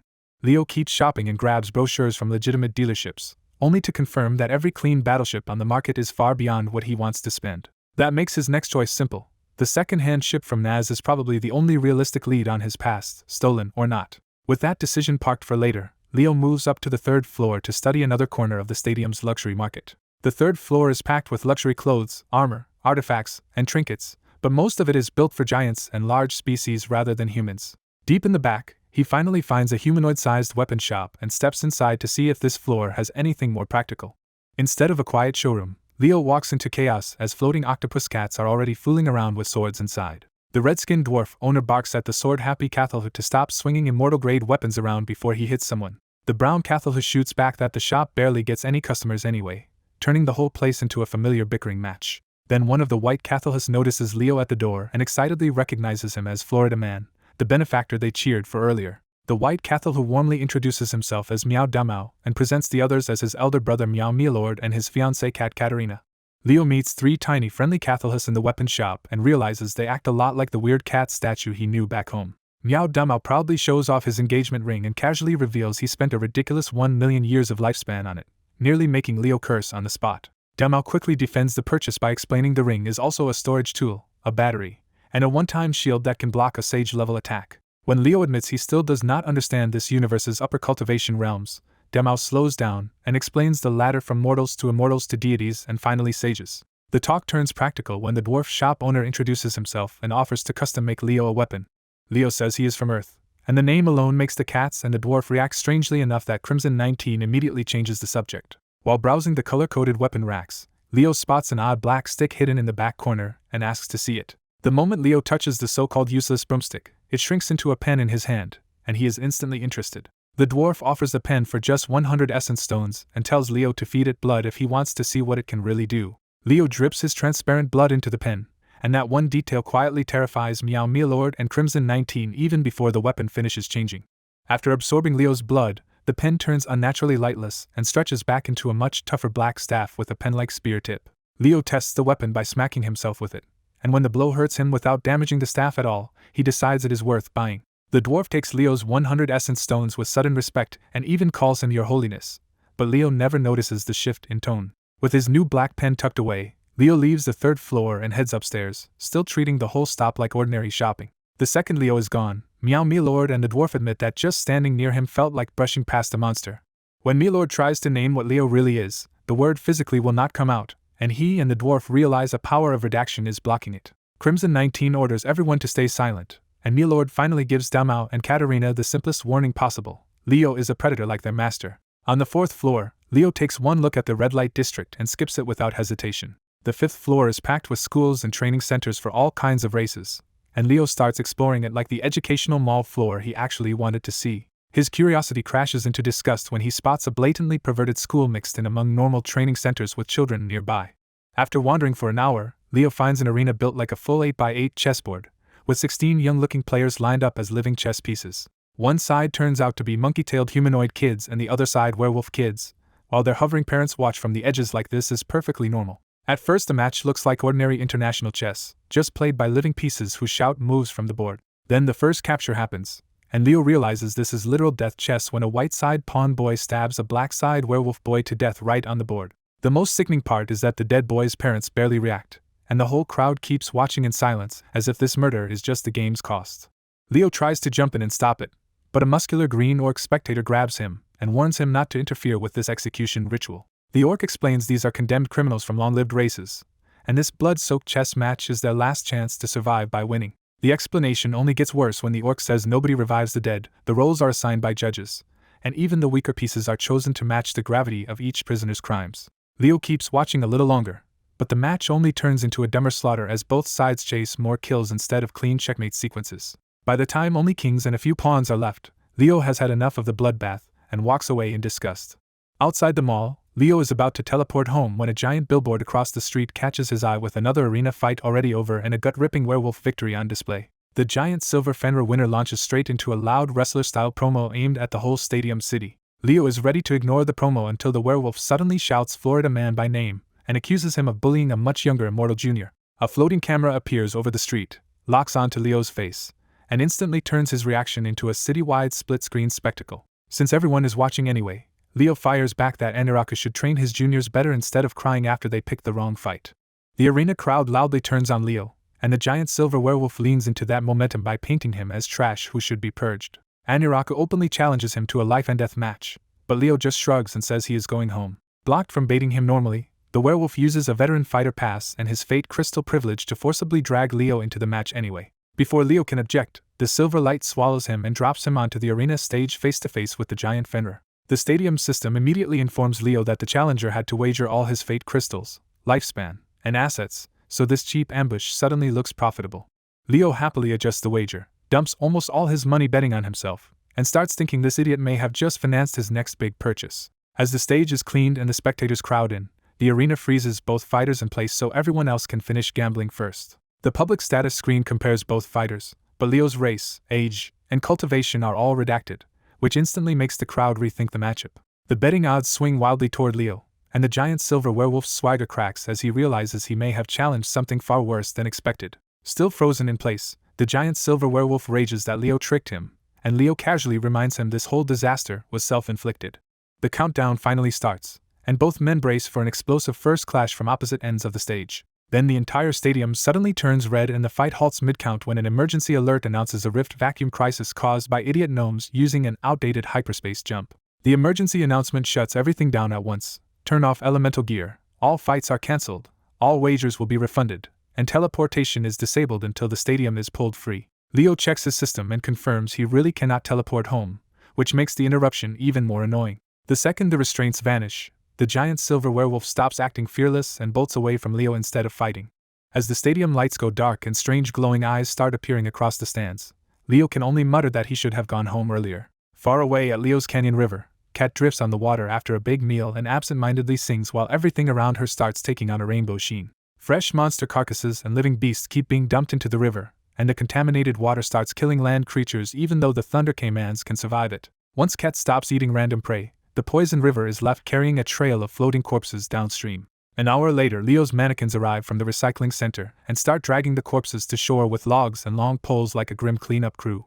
Even aggressive Thunder Caimans cannot stop the recovery job, because the mannequins keep working through every attack without fear or pain. One giant caiman even swallows a mannequin whole, only for the doll to rip out through its body and keep towing the fresh corpse back to the junkyard anyway. When local workers try to help, the mannequins refuse and instead warn everyone that the river is poisonous. By the end of the cleanup, one mannequin plants radioactive and biohazard warning signs for the first time, finally marking the river as the dangerous contamination zone it has become. When the arena loses power, Leo is forced off the stage and into a huge dark backstage corridor that feels more creepy than safe.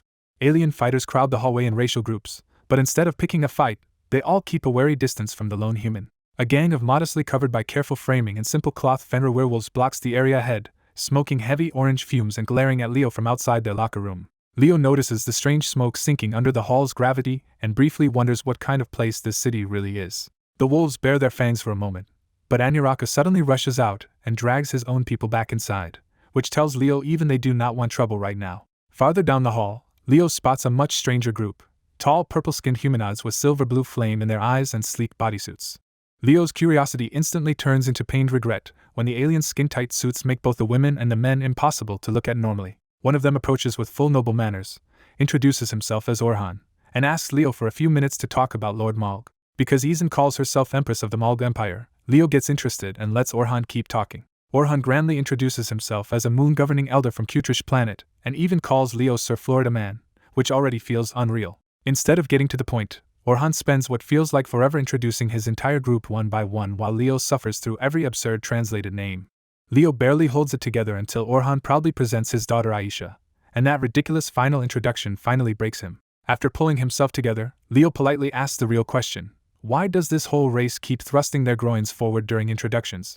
Orhan cheerfully explains that Lord Malg taught them to show their reproductive organs openly as proof of sincerity, trust, and freedom from shame. Then Orhan warmly invites Leo to join their faith, and Leo shuts it down fast by insisting he is absolutely not following this culture. Leo relaxes for 1 second when Orhan says friendship is still possible, but that dies instantly when Orhan suggests starting with Leo massaging his daughter's hump.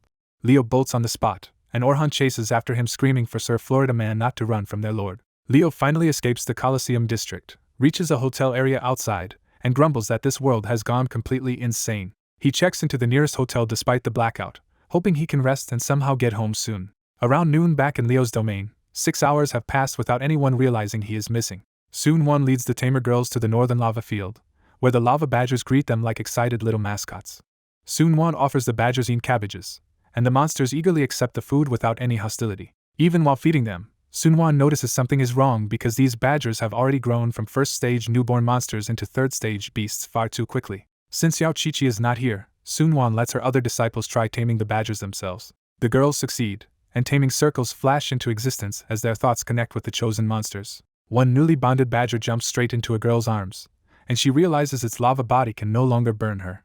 Sunwon explains the rule. Tamers gain some of a bonded beast's abilities and immunities, but lose them the moment that pet dies. The lesson works so well that one girl starts playing in the lava with the badgers, but Sunwon stays distracted by how unnaturally fast they evolved. Then one badger starts chanting badger badger mushroom mushroom, and Sunwon instantly connects their growth to Leo's sealed mushroom grove. Sunwon rushes everyone back and brings a dozen badgers to the white tree area to confirm whether those mushrooms caused the mutation. At the sealed grove, foggy spores fill the area around the white tree, and the badgers immediately claw at the barrier because they can smell the mushrooms inside.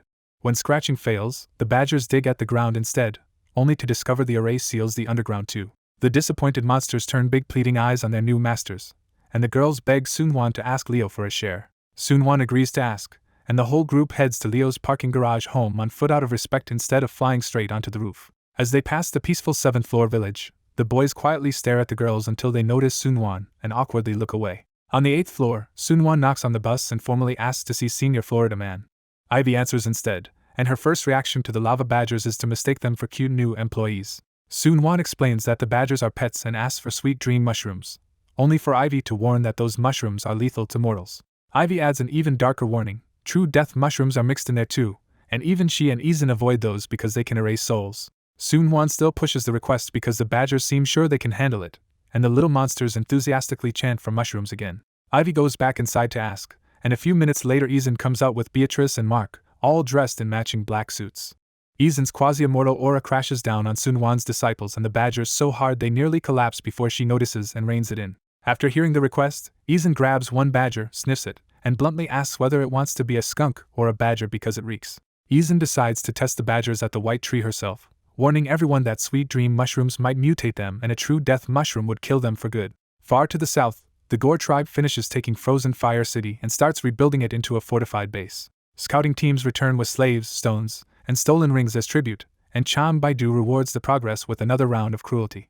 Chang Baidu orders all prisoners except young women to be slaughtered, turning the throne room into a bloodbath while the women are kept as breeding stock. Even after securing the city, Chang Baidu cannot stop thinking about the one unknown problem in the north: Florida Man. To play it safe, he summons his strongest sister Chang Chang instead of marching north himself. Chang Chang arrives annoyed that her shopping was interrupted, but Chang Baidu orders her to go north, destroy Magpie City, and investigate Florida Man at the same time. The moment she hears how cautious her brother is being, Chang Chang realizes this mystery man may be a serious threat and agrees to gather intelligence before rushing back.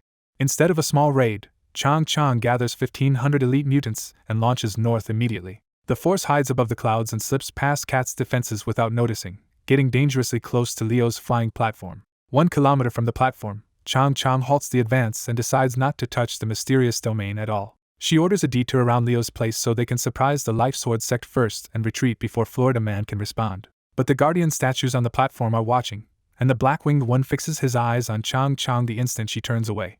The other Guardians tell Meow Meow to go have fun as long as he returns before Leo does, and he happily accepts. Meow Meow vanishes from the platform in a blur, heading after Chang Chang on his own. Meanwhile, Leo is still stuck in the Stadium City, trying to sleep in his hotel after escaping the cult. As he drifts off, Leo's shadow starts moving on its own beneath him, but he never notices. In a lucid dream, Leo experiences himself as a black-winged angel stalking the hostile mutant commander Chang Chang through the sky. Once the dream turns lucid, Leo gets bolder in that angel body and snatches Chang Chang out of the sky. In the real hotel room, Leo's living shadow silently reenacts the same abduction on the wall before melting back into him. Hours later, Leo wakes up to physical evidence of what happened in his sleep and is mortified enough to spend an hour washing his clothes. Back at the platform, Meow Meow returns from his little trip carrying a new living statue with him. The captive turns out to be Chang Chang herself, now reduced to a nude four-armed stone statue with no life in her eyes. When the other Guardians ask what happened, Meow Meow explains that Leo unknowingly controlled him earlier and used him to do this. He adds the worst part calmly: Chang Chang's soul was devoured and now sits inside Leo, leaving only a soulless statue behind. And because Meow Meow thinks this is hilarious, he decides the soulless statue should be returned to Leo so everyone can watch his reaction. A minute earlier, Chang Chang guarded the retreat and kept staring at the floating island so carefully that one tiny blink was all the hidden attacker needed. When she checks again, she only thinks she sees statues and completely misses that one extra figure has appeared. As she turns to follow her soldiers, an unseen shadow slips in right behind her and vanishes again whenever she looks. One of Chang Chang's men finally spots the stalker, but the shadow moves first and grabs her from behind before she can even scream. The attacker instantly turns into black liquid, swallows Chang Chang whole, and disappears into the clouds while her troops panic and give chase. The entire unit floods the clouds with Dao avatars, but the hunt fails because the black slime has already dropped all the way down to Magpie City's wall shadows. Inside the slime, Chang Chang's body is destroyed and absorbed, but as a quasi-immortal she forces her soul back out instead of dying quietly. What meets her is even worse: a modestly covered by careful framing and simple cloth rainbow spirit in the shape of a handsome foreign man rises from the black fluid and hugs her soul from behind. The rainbow spirit presses Chang Chang's soul into himself, and the strange peace he radiates knocks her consciousness out cold. As Chang Chang sleeps trapped inside him, her soul regresses all the way into an embryo, and the black slime later returns to the platform as the angel statue and a new woman statue. With Chang Chang gone, command falls to her fiancé Duguing, a masked mutant veteran so vicious that even stronger monsters had already died by his hands. Furious that his bride vanished, Duguing orders a massacre and sends his whole force to tear Magpie City apart until they find the culprit. Down in Magpie City, Hua Jiashan and Dong Fang Mei are spending a peaceful day revisiting the old Life Sword sect and reminiscing like two old friends who never really moved on. At the plum tree where they first met, Hua Jiashan finally blurts out that he loved Dong Fang Mei when they were young and still does now. Dong Fang Mei laughs at how late he is, because she had known for centuries and had turned down everyone else while waiting for him to say it. When she reveals she even broke with her family for him and mourned him when he disappeared, Hua Jiashan drops to his knees in pure shock and regret. The misunderstanding cuts both ways, and Dong Fang Mei admits she thought he had taken another Dao companion, so both of them wasted 500 years for nothing. Hua Jiashan hugs her, apologizes for keeping her waiting, and asks her to marry him right there in the old courtyard. Dong Fang Mei accepts, but her answer comes with a very blunt demand. After protecting her virginity for 5 centuries, she wants a husband, a family, and 7 kids immediately. She does not stop at words either, summoning her Dao avatar and dragging Hua Jiashan into a room for a wedding night speedrun. After merging with her Dao avatar, Dong Fang Mei returns to her prime as a beautiful woman in her 20s, and Hua Jiashan is instantly wrecked by the sight. Just as she orders him to get his pants off and seal the wedding for real, a nearby explosion kills the mood in one hit. They bitterly choose duty over desire, throw their clothes back on, and rush outside with her last warning still hanging in the air: remember the 7 kids. Outside, the pair immediately sees this is no ordinary raid but a sky full of 4-armed demonic cultivators at soul formation and soul transformation level. Hua Jiashan merges with his Dao avatar and regresses into a handsome young swordsman, while Dong Fang Mei stays in her restored prime and readies for battle beside him. Instead of relying on old techniques, the rejuvenated pair calmly pulls out Leo's rifles, loads sacred wood bullets, and starts sniping the sky together. Their first shots are brutally efficient, punching straight through soul transformation mutants before the invaders even understand what hit them. While the pair keeps dropping raiders one shot at a time, Duguing orders Magpie City and the old sect bombarded to flush the hidden enemy out. Duguing sends 1,000 men at the sect and the rest toward the commoners. But that is when Magpie City's defenders finally show themselves. Tang Xian and Tang Tian rise over the city while the Tang clan throws up a dome shield below, making it clear the civilians are no longer easy prey. Tang Xian blankets Magpie City in purple fog, and Tang Tian backs him with twin swords and hundreds of fog-made clones. Duguing screams for his missing wife and calls the Tang's imperial bootlickers, and Tang Xian answers by charging him head-on. 2 sudden gunshots blast into Duguing's arms and break his focus for one fatal instant. Tang Xian takes that opening instantly, teleports behind Duguing, and smashes his spine with one purple fist. Elsewhere in the raid, Hua Jiashan and Dong Fang Mei keep firing while retreating, using Leo's rifles to kite enemies much stronger than them. As the pursuers start closing the gap, Dong Fang Mei yells for Hua Jiashan to head east to Leo's domain and ask its guardian for help. A pursuer hurls an axe that twists into a blazing flame wheel and cuts straight across their escape path. Hua Jiashan tries to intercept it with his sword Dao, but the wheel blasts through his defense and slams directly into his arms. Dong Fang Mei lunges in to save him, only to discover the impossible. Hua Jiashan is completely unharmed because Leo's black suit tanked the hit. That absurd save gives Dong Fang Mei an idea, and she swaps in one of Leo's essence stones instead of a normal round. Her next trigger pull unleashes a yellow lightning beam that vaporizes 7 mutants in a straight line. Still retreating through the sky, she snaps Hua Jiashan out of his thrift and tells him to burn spirit stones and essence stones now, because dead people do not need savings. Hua Jiashan obeys, loads a spirit stone, and discovers the rifle shot behaves just enough like a flying sword for him to guide it. He immediately turns that insight into a new technique, curving penetrating rounds through multiple targets like homing sword bullets. The mutants panic because they can neither block nor dodge Hua Jiashan's guided rounds, and the chase suddenly flips in the couple's favor. Dong Fang Mei pushes further by firing an essence stone as a normal round, setting up a delayed detonation over the crowded pursuers. The explosion petrifies 30 soul transformation mutants at once, and their stone bodies shatter when they crash to the ground. That horrifying blast finally breaks the raiders' nerve, so half flee and the rest freeze, letting the couple peel away cleanly toward Leo's domain. As they pull away, Hua Jiashan cannot resist yelling a mocking farewell at the invaders. Welcome to Florida, suckers. Back over Magpie City, Tang Xian casually hands the crippled Duguing off to Tang Tian and crushes a purple pill to escalate the massacre. His signature pill-fed purple fog splits into a swarm of humanoid mist spirits and rushes the remaining invaders from every side. The mutants' attacks do nothing, and the fog seeps inside them until their bodies dry out, turn purple, and blow apart into dust.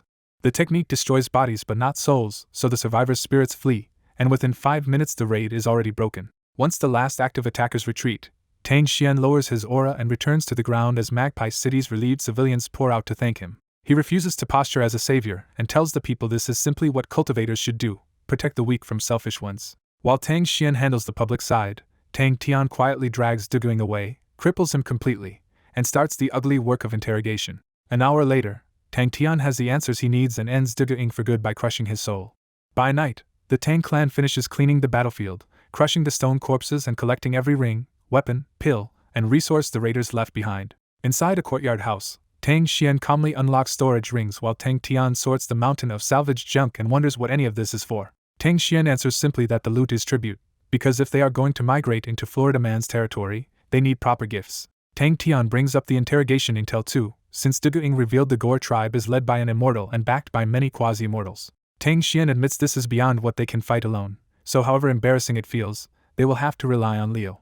When Tang Tian worries Leo might not want this mess, Tang Xian says Leo will care because he is not chasing treasure at all, he is chasing life force. Tang Xian lays out his final read on Leo. He does not rob lifespan blindly, he trades for it, which means threatened people are exactly the kind of customers Florida Man will not ignore. Back at the store, Hua Jiashan and Dongfang may rush in with a mental alarm that Magpie City is under attack and everyone needs to move now. The whole domain snaps into crisis mode as male disciples run for the main building and the girls relay the warning to the Thunder Unicorns and Nightmares. The store hardens into a fortress as Taxi directs 59th stage Thunder Unicorns into a ring, while Ricardo leads the Nightmare platoon up to meet anything coming in. Dongfang Mei drops her disguise so her people recognize her, then forces herself toward the main building even without her wheelchair, and with her back acting up. Hua Jishan gathers Han Hao, Han Meng, and Tiger Swordsman in the air, and all three jolt when he tells them demon cultivators just attacked Magpie City. Their shock breaks into laughter when they remember Leo's black suit armor is nearly untouchable below immortal rank, and they are all wearing it too. Hua Jiashan still warns that a lucky headshot could kill them, but the others stay loose and argue they can just keep their distance and shoot. Remembering his last fight, Hua Jiashan realizes he panicked for nothing and awkwardly admits he might just be getting old. The reminder of their ridiculous defenses finally settles Hua Jiashan down as he looks over the beasts and allies guarding the domain. When Hua Jiashan asks for Wu Bai, the answer is almost insulting. The alchemist is apparently still hiding at home with Leo's smartphone. With the swordsman sent to patrol, Hua Jiashan heads for Izan after hearing she is over by the white tree experimenting with something. At the white tree array, Izan has been feeding lava badgers sweet dream mushrooms, and the little monsters have already grown into 5th stage beasts. Soon Wan stares in disbelief at how strong the badgers have become, while Izan is annoyed that they still refuse the true death mushrooms. The badgers also keep away from the white tree itself, so Izan's experiment ends with stronger pets, but no undead transformation. Hua Jiashan lands behind Izan to ask for help if the domain gets attacked next, but she has already heard the whole situation. Izan flatly tells him he is being dense, because nobody chased them back and he already proved he could drive the attackers off with Leo's weapons. Instead of guarding the store in a panic, Izan orders him to bring troops back to Magpie City to help civilians and send the Thunder Unicorns to scout the perimeter here. Ashamed but convinced, Hua Jiashan heads back out with Taxi and 20 Thunder Unicorns to reinforce Magpie City.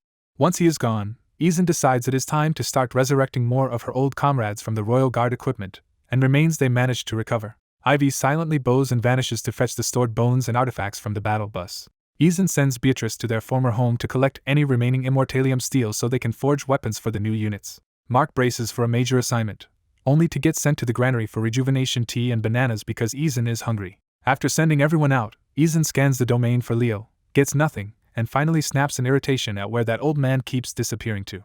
The next morning at Fate Stadium, Leo gets dressed after drying his clothes and tries very hard not to dwell on the humiliating dream that made him wet himself. When Leo opens the curtains, the city still looks half dead, with no main power, dead streetlights, and only local light orbs keeping the night dark streets visible. His teleport still disabled, Leo leaves the room in a bad mood and heads back toward the stadium just to kill time. On the way, he spots the same werewolf group outside their locker room, sneers at them, and keeps moving because he wants nothing to do with those mutts. Back at the arena, Leo finds a live friendly match already running between a Fenrir Immortal and a giant orange Cathalhu, which only makes yesterday's cancellation feel more unfair.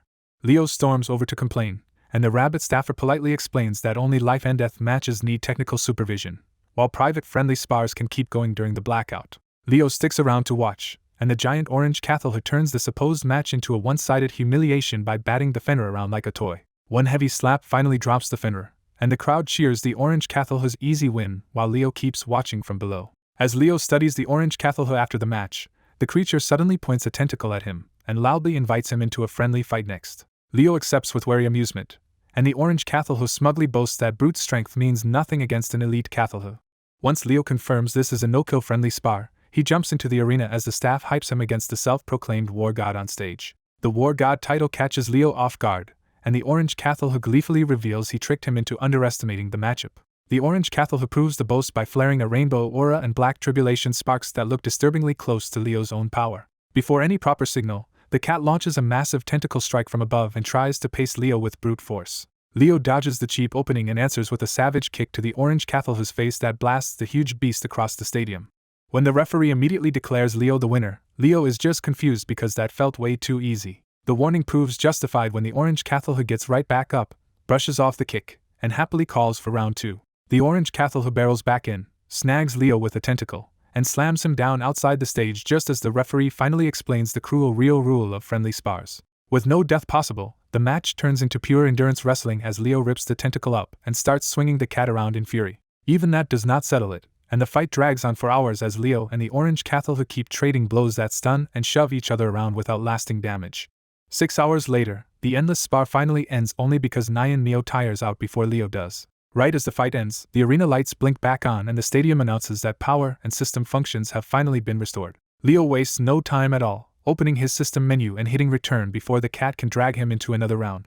Leo takes the chance and warps out immediately, leaving the orange Cathelhu behind in the lit wreckage still wanting more. Only after Leo is gone does the chapter spring the joke. The orange Cathelhu was a top 10 life and death arena monster called Overlord Nyan Neo, with strength beyond the usual realms.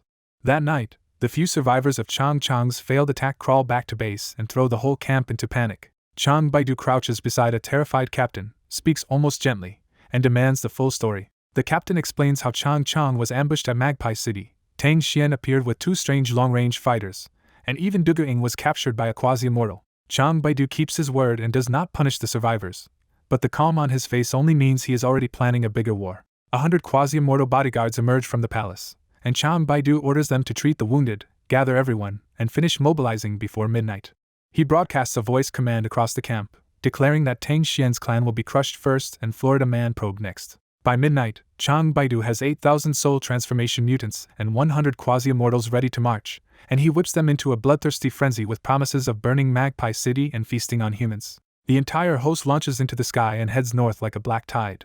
Far away at Canyon River, Cat is still lazily floating in the contaminated water and pretending to be a harmless aquatic plant while waiting for Leo to come home. A fast shadow streaks overhead, and Cat instantly snaps alert because she cannot track it. The shadow circles back and reveals Ivy, smiling down at Cat in her black hood and blindfold. Cat perks up expecting food, but Ivy apologizes that she brought no snacks. When Ivy says she has a task to the south and they might catch something edible on the way, Cat immediately lights up and agrees. Ivy flies low along the river so Cat can keep up, and their route heads straight into Chang Baidu's advancing army. Above them, Chang Baidu's night-trained troops scan the river from a hidden square formation, and he still wonders what happened to the scouts that vanished nearby. Chang Baidu spots an 8th-stage plant monster following a hooded master he cannot read, and that uncertainty makes him cautious for a moment. He brushes the doubt aside, sends 5 quasi-immortals and 100 men to chase them, and orders the rest of the army to keep moving. Then he notices the flying island near Magpie City, decides Florida Man's domain is too close to ignore, and changes the whole campaign to wipe out that variable first. As Ivy and Cat continue south, both glance up and realize the pursuit force has locked onto them. Cat almost turns around for a free meal, but Ivy grabs her, throws her farther south, and calmly takes command of the fight. Ivy warns that 5 quasi-immortals are mixed in with the pursuers, so Cat should take the weaker soldiers while she handles the big threats. Cat happily accepts her share of the hunt and slips into the river to ambush the rank and file from below. Ivy draws a cane and a wain like daggers and waits alone for the quasi-immortals to reach her. The first quasi-immortal lashes out with stretching wolf head arms, and Ivy answers with 4 invisible cuts that drop all 4 heads into the river. Even after the mutilation, the mutant regenerates and rejoins his allies as the other 4 unleash their own transformed forms and summon flame wolves. Ivy takes one look, realizes none of them can trap her with the domain, and dismisses them as already dead. She pulls out a glowing purple staff, seals herself and the 5 quasi-immortals inside a shrinking dome, and all 6 vanish at once. The 100 soldiers freeze in shock because their leaders and target have both disappeared without warning. Under the water, Cat does not waste the opening and fires sacred wood spike bullets upward like a living machine gun. The radioactive sacred bullets punch through the mutants' bodies and burn their demonic flesh like holy poison. The uninjured soldiers dive into the river to hunt Cat, not realizing the contaminated water is an even worse trap than her teeth. Cat's roots snake through the water, drag prey straight into her monster mouth, and turn the river into a quiet feeding ground. The water mutates the invaders from the inside, blinding them, wrecking their chi flow, and leaving them too deformed to fight or even swim properly. Cat has even learned to use stolen storage rings, so she bites off heads, saves the corpses for later, and fusses over the extra rings left floating behind. Above the river, the 50 injured survivors panic because they still cannot tell what kind of monster they are fighting.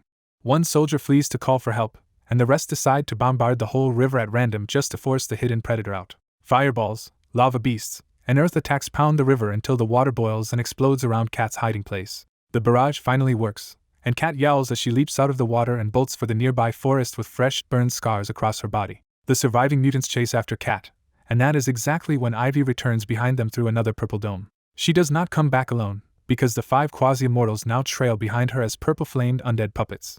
Mildly disappointed that Cat did not finish the whole squad herself, Ivy orders her new undead soldiers to kill their former comrades. The terrified survivors are overrun in moments as the newly undead quasi-immortals tear through the last of the unit. When it is over, only the one messenger who fled earlier is left alive from the entire detachment. Cat runs back crying about her burns, and Ivy actually sits on her, pats her head, and talks her down like an upset pet. The moment Cat calms down, she slyly asks if she can eat Ivy's new undead troops too.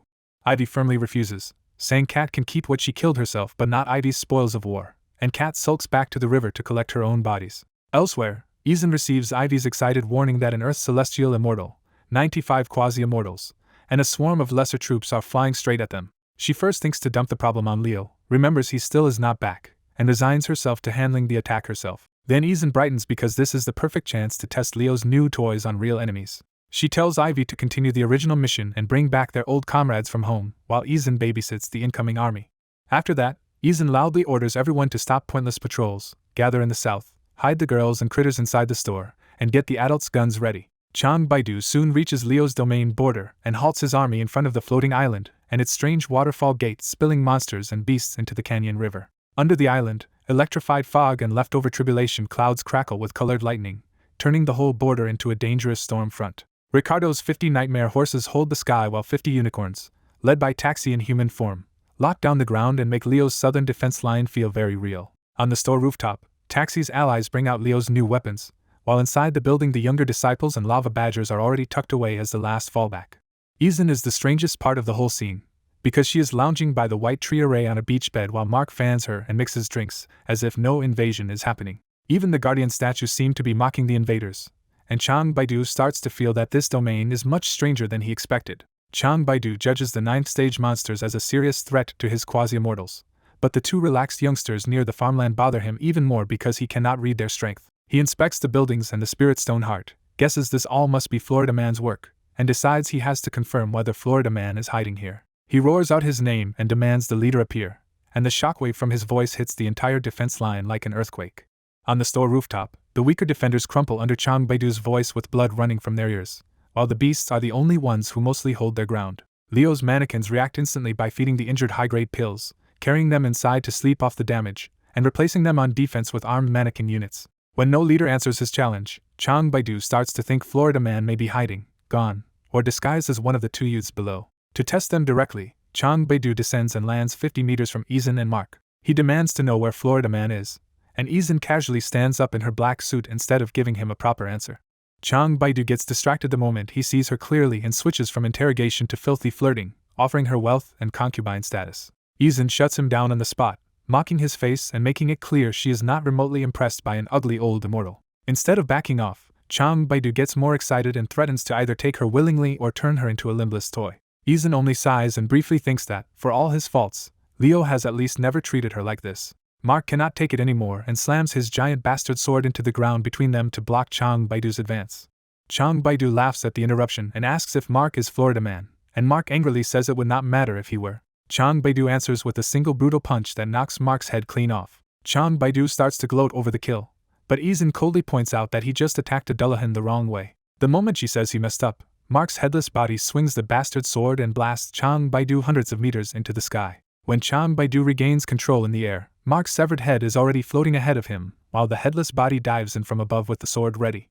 The blindfold disguise falls away, revealing Mark's empty sockets filled with red lightning while a second humanoid body of living electricity forms around his floating head and black flame rises from his headless body. Chang Baidu finally realizes he is facing someone far beyond immortal, and real fear hits him for the first time. Mark seizes him by the throat, mocks his stupidity, floods him with red lightning, and splits his body from head to groin with the sword at the same time. Chang Baidu's body burns to ash, but Mark keeps searching because an immortal is never that easy to finish. Right on cue, a crimson flame dome erupts around the domain and condenses a fresh body for Chang Baidu in front of his troops. Mark clicks his tongue because he knows the rule now: to kill an immortal, he has to crack the enemy's domain first. From the ground, Izan scolds him for relying on brute force and reminds him that domain breaking is the real path to victory against immortals. Mark admits he has gotten rusty and finally releases both of his own domain powers at once. A blood dome and an upside-down cemetery island spread over Chang Baidu's troops, with graves, haunted soil, and a headless horseman statue hanging above them like a death sentence. The overlapping domains immediately mark both fighters, and Chang Baidu can tell his flame domain is losing ground because Mark is resisting it too well. Chang Baidu tries to switch tactics and boast about his soul domain, but Mark does not let him finish. Mark pulls out one of Leo's rifles and shoots an enchanted sacred wood bullet straight through Chang Baidu's throat. The shot is not fatal, but it enrages Chang Baidu enough to drop all pretense and order a full assault on Leo's domain. With that command, the observing army finally surges forward as the quasi-immortals break toward the 9th stage monsters and the rest rush to destroy everything else. On the Mystic Realm portal platform, the 3 statue guardians watch the invasion with zero urgency and start arguing over who should bother helping. Their debate gets sillier fast, because the angel suggests rock paper scissors, the Cathalva protests he only has tentacles, and Fenrir plays dumb with his paws. Since none of them wants the job, Meow Meow finally looks down at Chang Chang, who sits on his lap as a blank stone slave with no soul left in her eyes. Meow Meow pats Chang Chang and pushes a fragment of her soul back into the stone body, jolting her awake just enough to obey. Her old memories are gone, and when Chang Chang looks up at Meow Meow, all that remains is calm obedience to her new master. Meow Meow gives her first order: go to the first floor, disguise yourself as a fountain statue, and stop anyone who breaks into the mall entrance for Lord Florida Man. Chang Chang shrinks herself without complaint and rides the elevator down to take her new post. Outside, Chang Baidu signals the assault, and the mutant army charges straight at the Nightmare Cavalry and the Thunder Unicorns. Taxi instantly switches into his horned human form and fires a thunderbolt at a charging quasi-immortal, but the mutant shrugs it off and comes down with a flaming axe. Taxi blocks the axe with his horn, shoves a rifle into the mutant's face, and decides to end the fight before it drags out. He floods the rifle with lightning, fires a sacred wood round, and an orange beam melts the quasi-immortal's head and soul in one shot. Taxi roars for the pack to attack, and the other Thunder Unicorns copy him by turning into horned human fighters and aiming fresh rifles at the sky. Their first volley is brutal, with 49 orange beams tearing upward and dropping 6 quasi-immortals plus hundreds of lesser soldiers before the rest can evade. The unicorns are ready to fire again, but the rifle barrels are glowing red, and they realize their lightning trick overheated the guns after one empowered shot. They adapt on the spot, splitting into a melee group and a support group while one unicorn sprints into the store to grab replacement guns.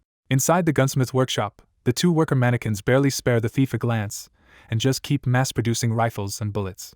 In the sky, Ricardo leads the Nightmares into an even stranger tactic by turning the whole squad into synchronized bronze-horned men in red bandanas and tight bikini briefs. They strike choreographed poses in perfect sync, and the onrushing invaders actually hesitate for a beat from pure confusion. That tiny opening is enough for the rooftop mannequins to start firing spirit stone laser shots into the backline soldiers. The backline mutants survive the first hits and try to regenerate, but the mannequin bullets infect them instead of letting their flesh recover. The infection mutates their bodies out of control, bloating them into screaming disasters while even their nascent souls fail to escape.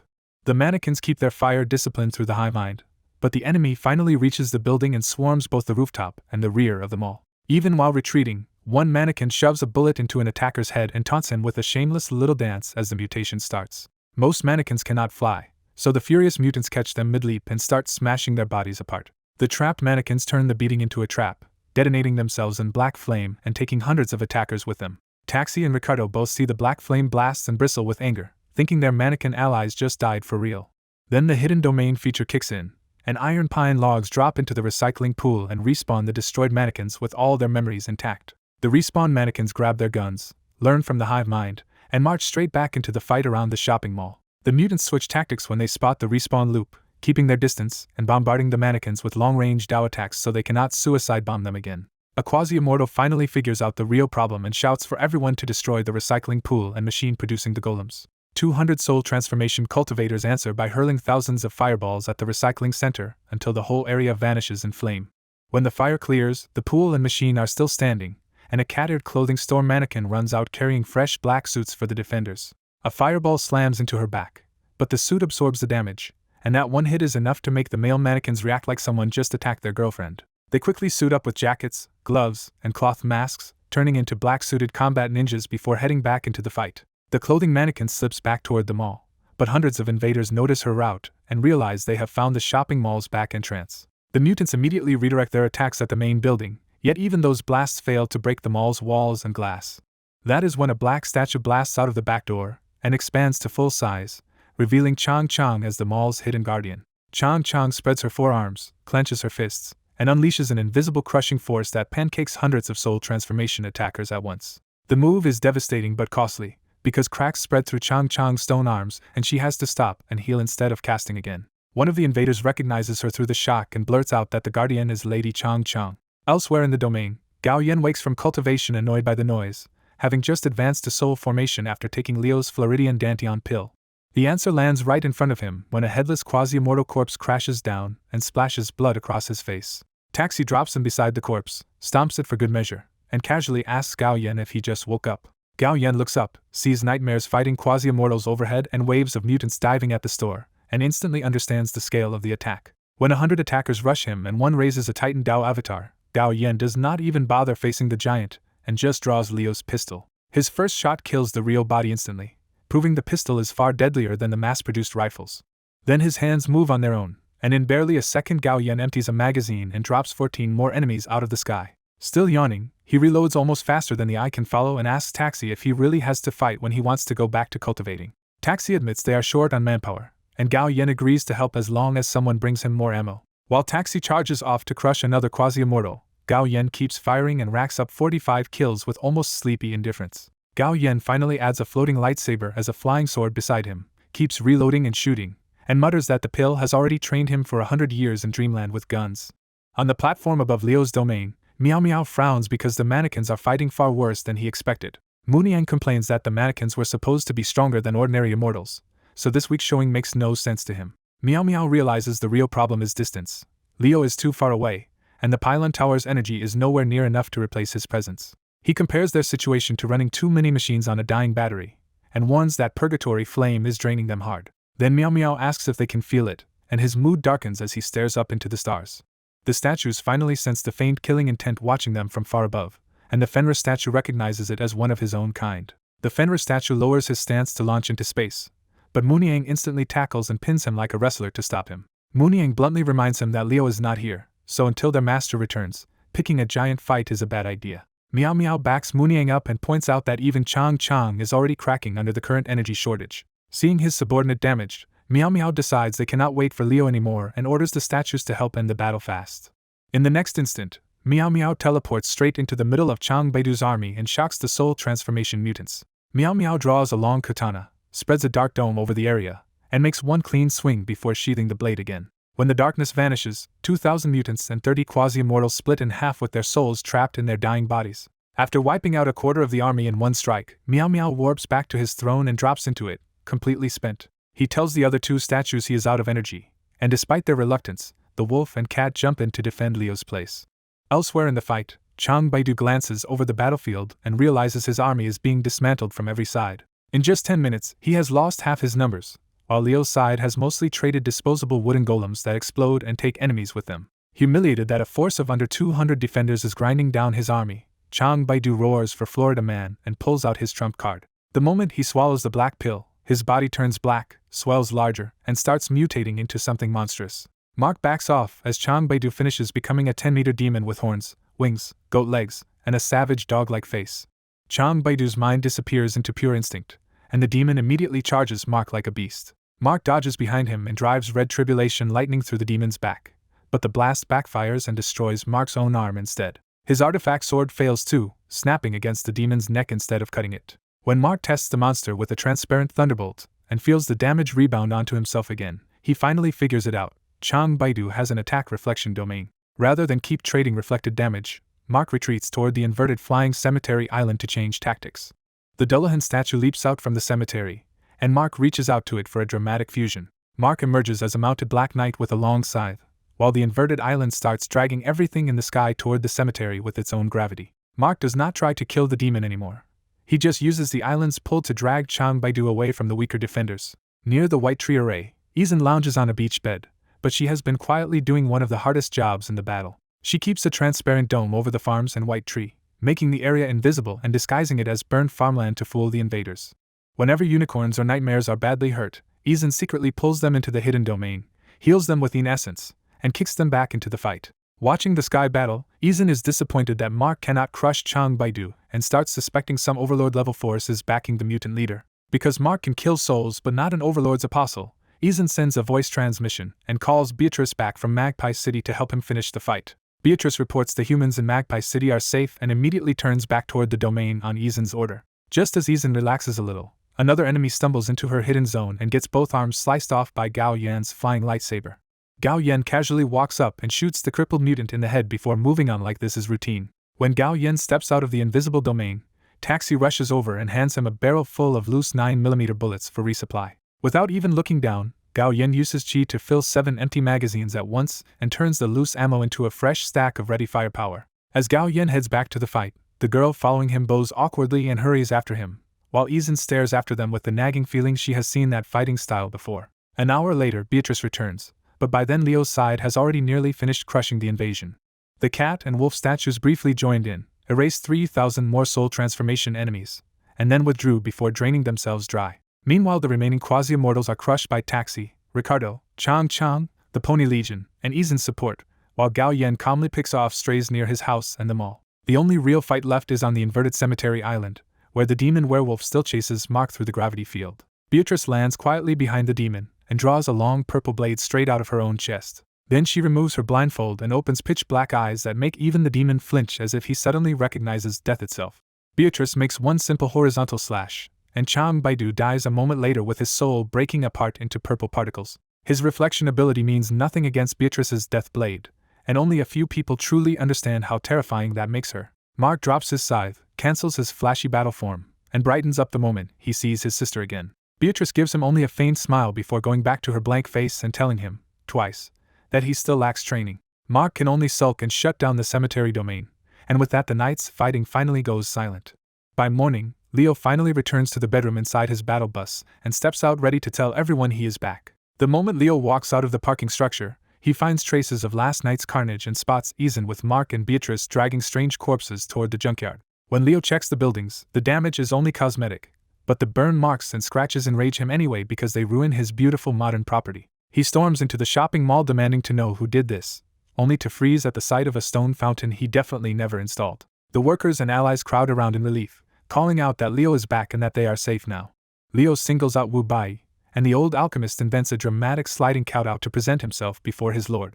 Leo orders an explanation, and Wu Bai eagerly starts recounting the entire overnight attack. Out in the junkyard, the battered mannequin troopers rest by the recycling pool while their cracked bodies slowly heal and their black suits still smoke from the battle. The gentle clothing store mannequin brings warm towels around, and the battle-worn mannequins stare at her like she is a goddess.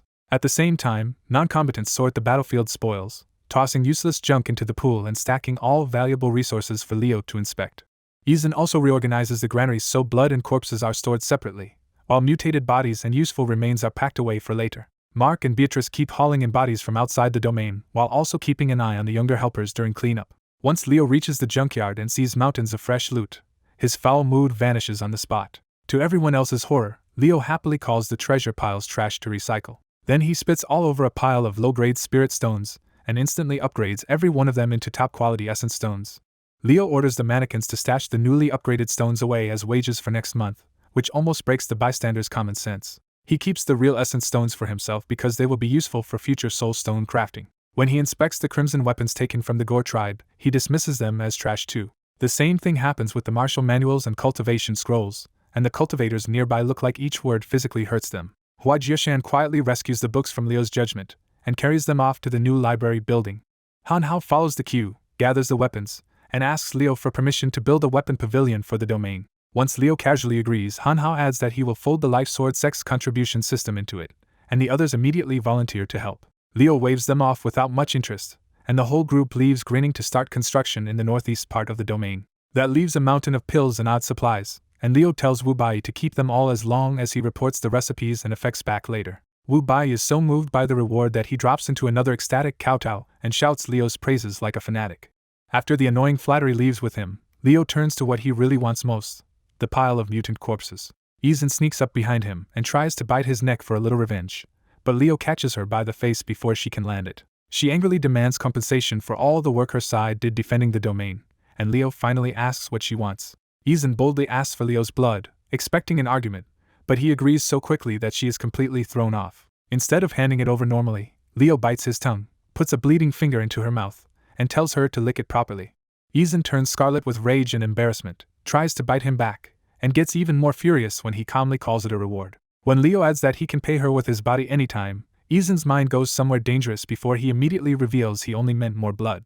That final correction humiliates her completely, and Izan covers her face and runs off in a cloud of white-hot shame. Watching her go, Leo realizes he enjoys teasing Izan because she is one of the only people here strong enough to treat him like an equal instead of a boss or customer. Then his practical side takes over again, and he turns back to the corpse pile delighted by all the eaten fluid and pill ingredients he just gained. He starts stuffing whole bodies into spatial rings one by one, and the work is easy but painfully repetitive because dead bodies have to be stored manually. After more than 2,000 corpses, Leo finally admits to himself that he should have delegated this miserable chore. As he checks what is left, he notices most of the clean bullet-riddled corpses are already gone, and only damaged or burned bodies remain. One corpse immediately catches his eye, a gigantic 10-meter werewolf, and Leo walks up to it because he already has history with the Fenrir race. The moment Leo examines the werewolf corpse up close, his system suddenly pings with a new alert about an Earth Fate crystal. After the battle, Leo checks his Fate crystal mission and realizes the giant mutant corpse in front of him is hiding another Earth Fate crystal. Leo reaches for the corpse to cut it apart, but Chang Baidu's dead body suddenly opens its eyes and stares back. Leo does not bother checking if it is alive, and he brutally rips the giant's head and shoulders free so there is no chance of a hidden survivor. Even as a severed head, the wolf-faced giant keeps talking, and Leo immediately realizes the thing inside Chang Baidu is someone else who saw him at Fate's stadium. When Leo mocks him as the Mutt's overlord, the thing inside Chang Baidu drops the act and starts howling about invading Leo's world, enslaving his people, and destroying everything he cares about. Leo cuts the rant short by crushing the head in his hand. From the exploded brain, a shining grain rises and flies into Leo's ring, giving him his third Earth Fate crystal. The good news lasts 1 second, because the system instantly announces that 3 Fenrir overlords have marked Leo as their sworn enemy and started an irreversible extinction war. The rules are brutal: 4 seasonal, annual, and massive war games, a death duel every 100 years, open cross-world invasions, and even debuffs on Leo's system buildings when the enemy enters his world. When the event quest spells it out, Leo sees the ugly truth. His domain is badly outmatched in manpower and technology, and right now he is the only real advantage on his side. Leo tries to laugh it off and says he will play ranked mode if he has to, but he still checks one thing first: whether his old lifespan farming trick still works. The system shuts that hope down and tells him the newbie protection is over, so if he wants lifespan now, he has to earn it through the store or go back to his old methods. With a long sigh, Leo accepts that he is back to making drugs and starts reviewing his unfinished subquests instead of panicking. His Entity Fate quest is almost finished, with only the giant pill production target left, so Leo realizes he mostly just needs to wait one more day for the last reward and draw. Since there is nothing urgent he can fix through menus, Leo walks the domain to inspect the damage and suddenly notices one very suspicious problem: Cat is missing. Cat turns out to be in Frozen Fire City, happily eating dead mutants while hiding behind Ivy like a shameless little shield user. Ivy ignores Cat's antics, finishes the cleanup in the city, and heads straight for Izan's old mansion to recover whatever was left behind. Inside the mansion treasury, Ivy calmly gathers 100 dusty armor scraps because she knows they are not trash at all, but pieces Izan once meant to reclaim. Once the room is emptied, Ivy finds the hidden door underneath and opens the stairs to a far more important secret chamber below. Before going down, Ivy removes her blindfold and drops her human disguise, revealing a skull face with purple soul flames burning in empty eye sockets. At the bottom, Ivy enters a hidden blackgrass cemetery lit by a green stone, where the nameless graves of her old comrades have been quietly preserved all this time. Ivy pauses to mourn, but she has already made the decision that grief has to wait, because Izan's side needs manpower now. She casts the resurrection spell, sacrificing the cemetery's immortal grass and flowers to drag 100 skeletons out of the soil. The resurrected dead rise with purple soul flames in their sockets and stare at Ivy in silence, angry at being disturbed but willing to hear her out. Instead of explaining everything by hand, Ivy links her memories straight into them so they can see the new enemies and Izan's current situation for themselves. Those memories stir up their oldest hatred, because the revived dead still remember how the elves cursed them and how Izan was turned into an undead after defending other races. When one revived skeleton asks whether they now serve Izan or the new lord, Ivy answers plainly that Florida Man saved Izan and is their best hope of breaking the curse. The moment Ivy says Leo lifted Izan's curse and can do the same for them, the entire cemetery erupts with ferocious loyalty and revenge. That surge knocks loose the glowing green stone in the ceiling, and Ivy realizes it is an Earth Fate crystal that used to suppress the spreading curse here. Ivy pockets the crystal and decides the old seal is no longer needed, because now they will report their resurrection directly to Izan and Leo. The revived 100 arm themselves on the spot, splitting into black-armored death knights, robed archliches, and hooded grim reapers ready to serve the new age. Back in Magpie City, Tang Xian and Tang Tian spend the whole night watching Leo's domain, waiting to see whether his side really survived the siege. At dawn, a Tang scout confirms the beasts have gone back to their barn and Leo's people are calmly cleaning the battlefield, which means the crisis is truly over. That report makes Tang Xian decide it is finally safe to move, so he orders his people to pack and head for Leo's domain. By afternoon, Tang Xian, Tang Tian, and their first 100 representatives openly arrive at Leo's border and are spotted by the patrol. Yao Qiqi runs over like an eager little greeter and instantly starts trying to sell the Tang group steaks, potatoes, and pills before anything else. Jin Yong casually points out that Yao Qiqi is actually frighteningly strong, and the Tang party's mood flips from amused to alarmed when they inspect her cultivation. Seeing that much talent in such a young girl, Tang Tian is immediately worried that the big clans will try to assassinate her just like they did to other gifted youths. Tang Tian asks who her master is, and Yao Qiqi happily says she has several, ending with the alarming declaration that she likes Grandpa Florida Man best and plans to marry him when she grows up. Tang Xian and Jin Yong know Leo well enough not to overreact, but some Tang followers instantly decide Florida Man must be a degenerate and start demanding that the girl be rescued from him. Yao Qiqi puffs up and fiercely defends Leo as the one who saved her family and friends, shutting the critics up on the spot. Tang Xian smoothly changes the subject and asks to see Leo about migrating into the domain, and Yao Qiqi is thrilled by the idea of more people moving in. She almost slips and says they can have more slaves instead of more friends, hinting that her strange new Dao influence is still peeking through. Yao Qiqi brings the 100 visitors to the shopping mall, explains that Leo is busy, and tells them Izan might receive them first if she appears. After Yao Qiqi runs back to patrol, the guests are left alone long enough to notice just how huge and bizarre Leo's domain has become. Then Tang Xian and Tang Tian spot the giant crystal pylon tower, recognize the aura of a spirit stone heart, and rush over in disbelief. Up close, the tower is so overwhelming that both men can barely contain themselves, because they have never seen a spirit stone heart remotely this massive. They try to approach the cultivation seats around the tower, only to be pushed back by the tower's residual force before they can even reach the outer ring. When an off-duty worker politely explains that only Florida domain employees can cultivate there, Tang Xian understands at once and Tang Tian wants an even more. Before they can head back, Leo comes over from road repair and corpse cleanup after noticing both the visitors at his mall and the two Tangs snooping around his tower. Leo casually asks if they survived the chaos at Cauliflower City, and Tang Xian bows and says he came here for a different reason entirely. Tang Xian gets straight to it and asks to join Leo's domain and worship him as their lord. Leo almost turns them down on instinct, but the fresh threat of future invasions makes him stop and reconsider how badly he now needs manpower. Once he decides to accept them, Leo immediately reframes service under him as a job, laying out work hours, weekends, wages, pill purchases, and performance-based cultivation rewards. To cultivators raised under brutal master-servant rules, Leo's basic employee benefits sound completely unreal.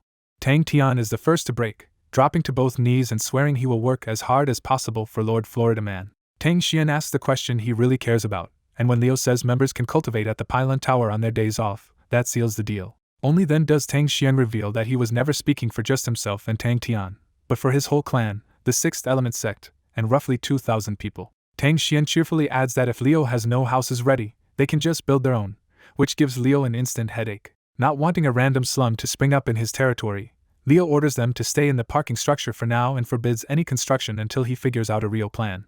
Tang Xian is absurdly happy with even that, because all he really wants is a roof and access to Leo's domain. Seeing how eager they are, Leo cannot resist squeezing harder and adds one last condition. If they want one of the nice RV homes, they need 10 years of service or enough strength and lifespan to buy one outright. Leo finishes the deal with Tang Xian, Tang Tian, and the Tang clan, officially adding them to his employee list so they can use his domain facilities. Leo immediately sets one hard rule. Tang Xian's people can build outside his official territory, but they are not allowed to construct anything inside the center of his domain. Tang Xian accepts the restriction without complaint and quickly orders his clan to start setting up shelters at once.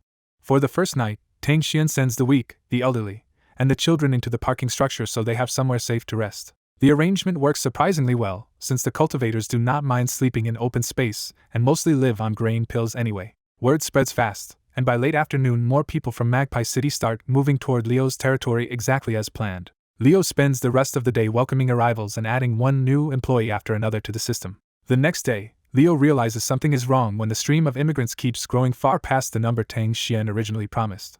Tang Xian admits the problem with an awkward apology.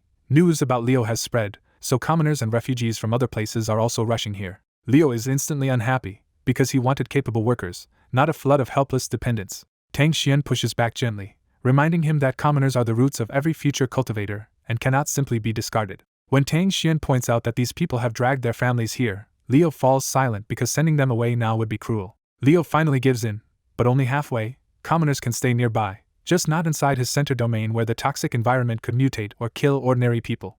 Moved by the concession, Tang Xian quickly volunteers to help organize a separate place for the commoners. The new settlement pattern settles into place. Commoners gather on the west side, while the Tang clan and Sixth Element sect keep the east side for themselves. No one dares claim the south, because Thunder Caimans, a contaminated river, and the white tree array make that whole area feel deadly. The north is just as forbidden, with lingering lava badgers and Leo's junkyard and recycling center making it far too dangerous for civilians. Once Leo explains the risks, the refugees accept the segregation peacefully instead of pushing deeper into the domain. Leo lays out the map in plain terms, warning that the north, south, center, and east are all off limits to ordinary people for different reasons. The moment Leo starts talking about his store, the commoners' eyes light up because they sense there is finally an exception that could change their lives. After he finishes the rules, Leo opens the floor for questions, and the crowd instantly takes the chance. The first question cuts straight to the point. If only cultivators can enter the center district, how are commoners supposed to become cultivators in the first place? Leo answers casually that they only need cultivation resources, but the follow-up question of where to get them makes him pause. That question triggers Leo's instincts, and he spots a huge opportunity on the spot. He offers them hope immediately. They can buy cultivation resources by trading away their lifespan, though essence stones are still too dangerous for regular people. The crowd erupts as soon as he names the price, because 20 years for one elemental grain pill still sounds worth it to people desperate for a future. When they ask to see their remaining lifespan, Leo casually opens the menus for everyone and shocks them even more. Once the numbers are visible, restraint collapses and people start shouting orders for themselves, their children, and even their old parents. The gathering almost turns into a riot, and Tang clan members have to force the crowd into queues before anyone gets trampled. With no way to stop the rush cleanly, Leo opens the shopping mall and lets the first wave inside to buy pills. That choice becomes a disaster in motion, because around 2,000 ordinary people storm the mall and scramble for grain pills all at once. Later that day, Leo stands at the supermarket counter collecting years of life from customer after customer as families buy their one chance to cultivate. He does warn the shortest-lived customers not to overpay, but he still keeps the sales going because the demand is too massive to ignore. The shelves empty so fast that Leo has to call in disciples to keep the supermarket stocked while the buying frenzy keeps rolling. The rush grows even worse when Sixth Element sect members join in, with Jin Yong actively recommending poison grain pills to his fellow alchemists. Within a single hour the grain pills are completely sold out, and Leo has to shut them all down until he can restock properly. Most families leave with pills in hand, some sect alchemists get what they wanted, and a smaller unlucky group is forced to wait for the next batch. Once the doors are shut, Leo finally checks his profit and stares at a lifespan total so huge it almost does not feel real. The number has nearly tripled his lifespan, and Leo can only stand there and mutter a stunned little while. Only after the sales frenzy dies down does Leo remember that the first phase of his Fate Crystal quest was already finished yesterday. He claims the reward and gets a big boost, more lifespan, a guaranteed super rare building draw, and a higher max level for sub-buildings. With a pile of building and automaton tickets now in hand, Leo dives straight into the gacha instead of resting. He slams the 10+1 summon and watches 11 capsules burst open, including one gold result that instantly lifts his mood. Most of the common pulls are practical rather than flashy, giving Leo extra alchemy workshops, a gunsmith, storage buildings, a blacksmith workshop, and another clothing store. One common result is oddly mundane for this world, a fast food chain restaurant that can only fit inside the shopping mall and mostly looks useful for decoration. The uncommon and rare pulls are much more promising, with a rooftop greenhouse farm and an alchemy factory built for large-scale pill production. The gold result turns out to be a land vehicle factory, which looks powerful on paper but immediately feels awkwardly complicated to Leo. Even so, Leo uses his guaranteed SR draw right away and gets an even stranger building, a genetic modification lab that only works with the Fate Crystal Bearer's blood. Interested enough to keep it, Leo closes the menus and starts placing his new buildings across the domain. He sets the genetic lab beside the pylon tower, then finally adds other neglected utility buildings like a food court and an essence stone quarry. The quarry goes southwest near the farmland, while the food court and fast food restaurant take up rooms near the mall entrance. Leo pushes nearly all the new utility buildings to level 12 at once, powering up the food buildings, workshops, clothing store, gunsmith, and blacksmith in one burst. At the alchemy workshop, Leo prioritizes more active cauldrons because his biggest problem now is not quality but painfully slow supply. At the blacksmith, he follows the same logic and dumps his points into furnaces first, planning to figure out the finer details later. After the common buildings are settled, Leo upgrades one alchemy workshop into the rare alchemy factory and goes to inspect it in person. The factory is already running without orders, with machines pulling ingredients from the warehouse and pumping out grain pills on a conveyor belt. The speed is impressive, but when Leo checks the output he realizes the trade-off right away. These are only medium-grade pills. Leo hates the drop in quality, but the commoner rush has already proven that mass production matters more than perfection right now. He upgrades another workshop into the land vehicle factory next, only to find a catalog full of old-fashioned cars that he does not currently need. He still queues up a brown military jeep just to test the system, and the factory instantly refuses because he lacks both materials and recipes. With the vehicle line going nowhere, Leo heads west to inspect the new quarry instead. After assigning upgrade points, 4 minor automatons appear with pickaxes and march straight toward the stone mountain without waiting for instructions. The miners scrape mud off the rock face and expose the truth underneath. The mountain is hiding a giant black crystal deposit. Once the crystal is exposed, the miners start breaking off chunks and hauling them back in carts with silent, efficient rhythm. When Leo inspects the haul, he finds a mixed source of essence stones, spirit iron ore, and rough tin ore all coming from the same deposit. He upgrades the spirit stones and essence stones by touch as usual, instantly pushing them to better quality with his strange domain advantage. Then he tries the same trick on the iron and tin ore, turning them dark and clearly changed even though he has no idea what they became. To find out, Leo carries the strange ore to the blacksmith workshop and hands it over to the automatons for testing. The blacksmith automatons throw the material straight into the furnace, and the whole forge instantly erupts in a violent explosion. The system calmly identifies the cause as immortal iron ore and immortal tin ore, leaving Leo baffled because they still sound like the same metals to him. Leo shrugs off the mystery and walks away, not noticing that the 2 blacksmith mannequins are staring at the furnace with changed, newly intent eyes. Back at the mall, Leo adds the greenhouse to the rooftop and lets its new workers handle cabbages for the horses. By this point he has almost checked everything, but his attention slips again and he skips over the gene lab for now. Instead, Leo goes right back to gambling on progress and opens the automaton gacha, eyeing the attractive mannequin banner girls before pressing another 10+1 summon. Leo starts a new gacha pull and gets 10 plain gray balls, but 1 rainbow ball drops out with it. When the capsules open, 10 basic wooden mannequins appear beside 1 giant horned noblewoman automaton. Leo checks the results and learns the wooden dolls are basic fighter, archer, and farmer golems, while the giant woman is Sierra Tauron, an ultra-rare earth immortal minotaur baroness. Her biography makes this feel bigger than a normal summon, because Sierra was once a minotaur princess who studied under Overlord Xiao Mao before dying in a divine extermination war. Leo walks up to test whether Sierra can respond, but before he can play innocent, she catches him staring at her chest and dryly says he cannot milk those yet. Shaken and embarrassed, Leo asks what she remembers, and Sierra says only that she is a minotaur whose new purpose is to serve her master. To steer the conversation somewhere safer, Leo asks what she can actually do, and Sierra calmly lists ranch work, animal taming, and monthly milk production. When Leo asks how to level her up, Sierra tells him to touch her and use his life force, which makes him silently decide she needs a better conversation teacher. Leo takes Sierra's hand for the upgrade, and her grip tightens hard enough to remind him this giant beauty is physically dangerous too.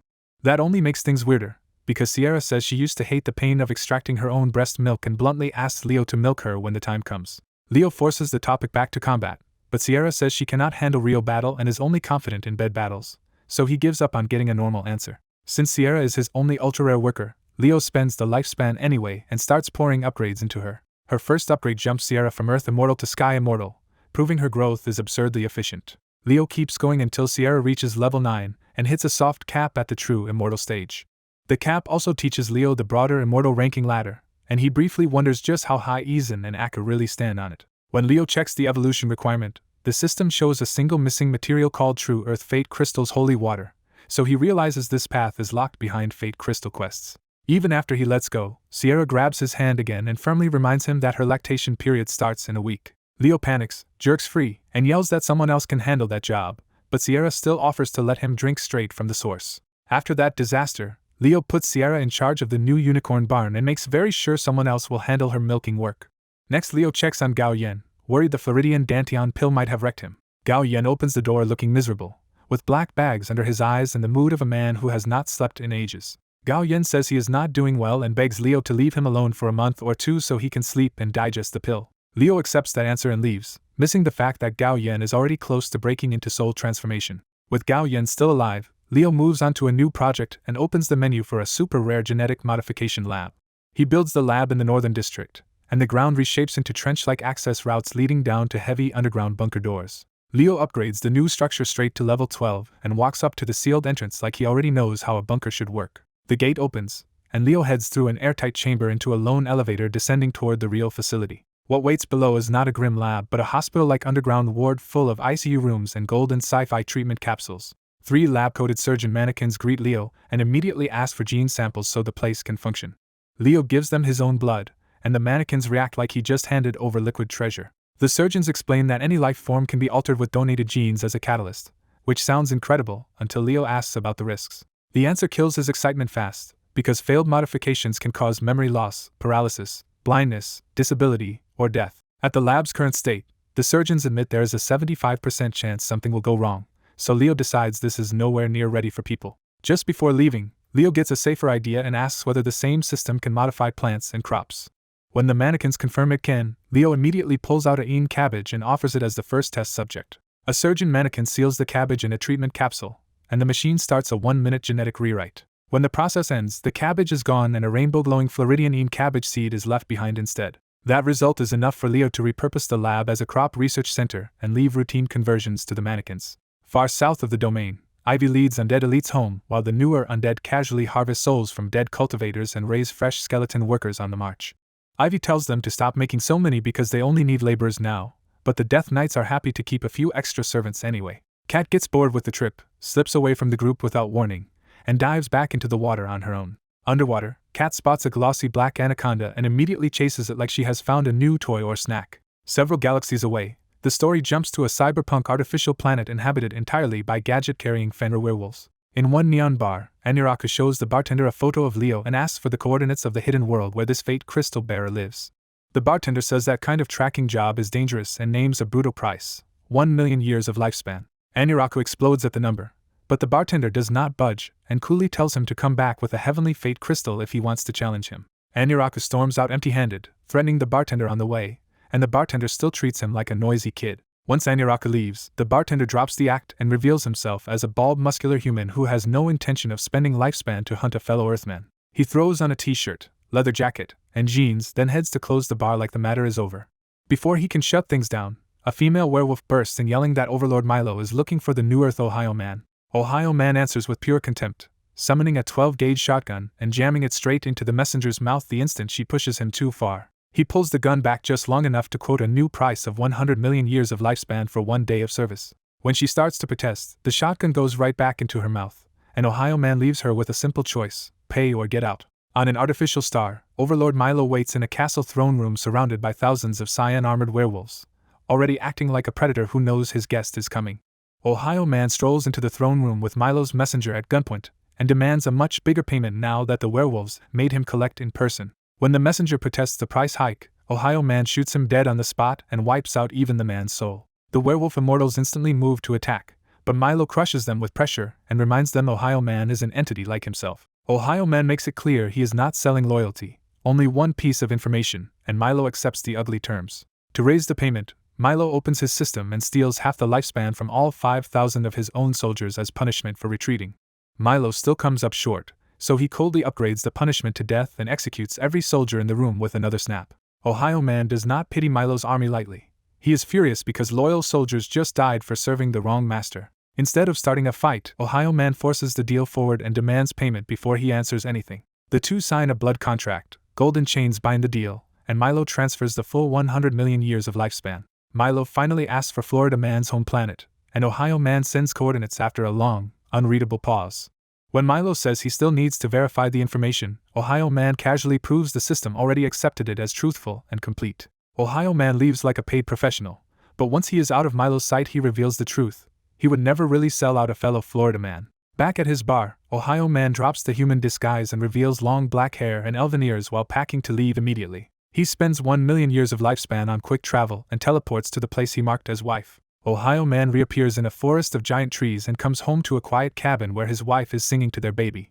The scam lands softly at home when Esther welcomes Simba back and the ruthless information broker is suddenly just a husband and father again. Meanwhile, Milo wastes no time and uses his level 50 portal altar with the fresh coordinates to hunt Florida Man himself. The system shows him a frozen ash-covered world, and Milo decides the 1-year portal cooldown is worth spending because Leo's Fate Crystal is too valuable to miss. Milo crosses over and is immediately attacked by a giant ice monster, but he treats the thing like an annoyance and blows its head apart with one punch. Certain he is on the right world, Milo starts searching for Leo without realizing Ohio Man sent him to the wrong planet. Back in Leo's domain, Leo keeps sneezing while waiting on his farm for a newly evolved seed to reveal what it has become. The seed grows into a rainbow-colored Floridian cabbage, and Leo decides this one is too useful to waste on alchemy. Leo hands the rainbow cabbage to a newly summoned farmer golem and asks if it can multiply or improve the crop for him. The golem rushes to the rooftop greenhouse, chops the cabbage into pieces, and replants them like this absurd trick is completely normal. 10 minutes later, one cabbage has turned into 30, and the golem proudly signals that Leo's food problem is basically solved. Even with the food breakthrough, Leo still cannot stop sneezing, and the weird omen hangs over the moment. After the pill factory settles his shortages, Leo's favorite surprise is the gunsmith upgrade that drags his domain straight into much deadlier firearm tech. Leo scrolls through AK-47s, M16s, Barretts, and AUGs, only to learn the new guns now cost lifespan, blood, and a strange material called immortalium. The mannequins have no idea where immortalium comes from, so Leo gives up on them and heads to his guardian advisors through the Mystic Realm portal. On the flying island, Leo finds Kitten still feeding the permanent portal nonstop and only then realizes he never checked where all those tribute materials were going. The Guardians explain that the materials already go into Leo's warehouse storage automatically, so his tribute system was quietly working the whole time. When Leo asks about immortalium, Fenrir points him north beyond Cauliflower City and practically tells him the ore is waiting there. That hint matters even more because Leo's next Fate Crystal quest is bottlenecked by a strategic mineral depot and the last hidden Earth Fate crystals. Once Leo asks about those missing crystals, the Guardians reveal that one is already in the hands of one of his own subordinates. The last one is worse, hidden somewhere on the ocean floor, and Leo immediately hates the idea of searching for it himself.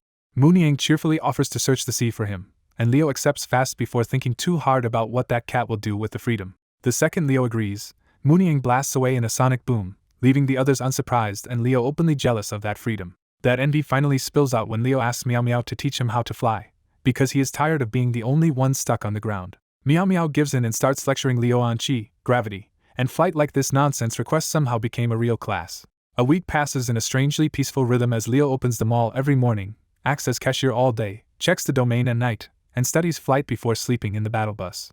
Leo quietly enjoys the boring routine because it feels like a normal salaryman life again, which makes the calm feel almost precious. That peace breaks the moment Leo returns from an offline shadow fight and steps outside to find Eason waiting with Ivy, Mark, Beatrice, and a whole company of undead followers. Leo's first complaint is pure management instinct. If Eason brings in more undead, she needs to tell him first before the Fenrir statue treats them like snacks. Eason ignores his attitude completely and gets to the point.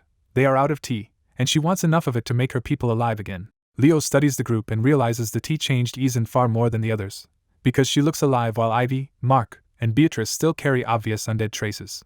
That difference makes Leo remember the Rio rescue, and he starts suspecting his blood was the part that truly brought Eason back. Once he thinks he has the answer, Leo agrees to help on one condition. If he revives them, Eason's people must swear loyalty and become his employees for life. The undead answer immediately that they will do anything if he breaks the curse, which gives Leo exactly the opening he wanted. With their loyalty basically secured, Leo stops talking about resurrection and pivots straight to the resource he really needs, an Earth Fate Crystal for alchemy. Ivy immediately hands Leo the Earth Fate Crystal and calls it a tribute from their undead side.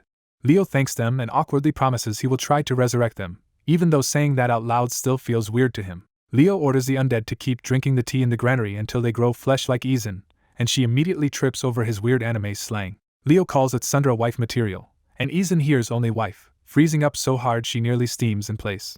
Ivy seizes the moment and bluntly asks when Leo plans to get married, which leaves him just as stunned. The question makes Leo briefly think about finally starting a family, and his wandering mind lands on Sierra and a few very specific monster women. Leo shrugs it off and says marriage can wait until he finds the mother of his future kids, while Ivy dodges the real reason she asked. Leo gets serious again and warns that restoring their bodies will require his touch and blood, and the process could be so painful it kills them a second time. Ivy answers without fear that death means little to people who are already dead, and Leo can only laugh at the absurdity. After a longer talk, the undead leave, and Eason slips away without saying a single word. Once they are gone, Leo tosses the new crystal into his ring and realizes this makes his fourth Earth Fate crystal. A system tutorial confirms he now has 4 of 7 crystals and reminds him that stronger competitors are hunting the same prize. With his week of flight training done, Leo decides he is finally ready to head north for the next crystal. He goes to announce his trip, only to find Izan, Ivy, Mark, and Beatrice waiting beside the bus with an entire undead escort ready to join him. Leo demands to know why this whole group is trying to tag along on what he sees as a work trip. Ivy smoothly argues that following him is the fastest way to finish their resurrection before the tea's benefits go to waste. Leo finally notices Izan is dressed for the trip like she is heading to a ball, not a deadly mountain run. When Leo asks if she is going to prom, Izan admits she does not even know what that means. Leo gives a wildly vulgar explanation, and the poor elf is so mortified she nearly tears at her own clothes trying to escape the embarrassment. After teasing her enough, Leo finally lets the whole undead group board the bus and warns them not to break anything. At the bus entrance, Ivy quietly tells Izan to cling to Leo and even tempt him into dual cultivation so she can steal his absurdly powerful virgin yang.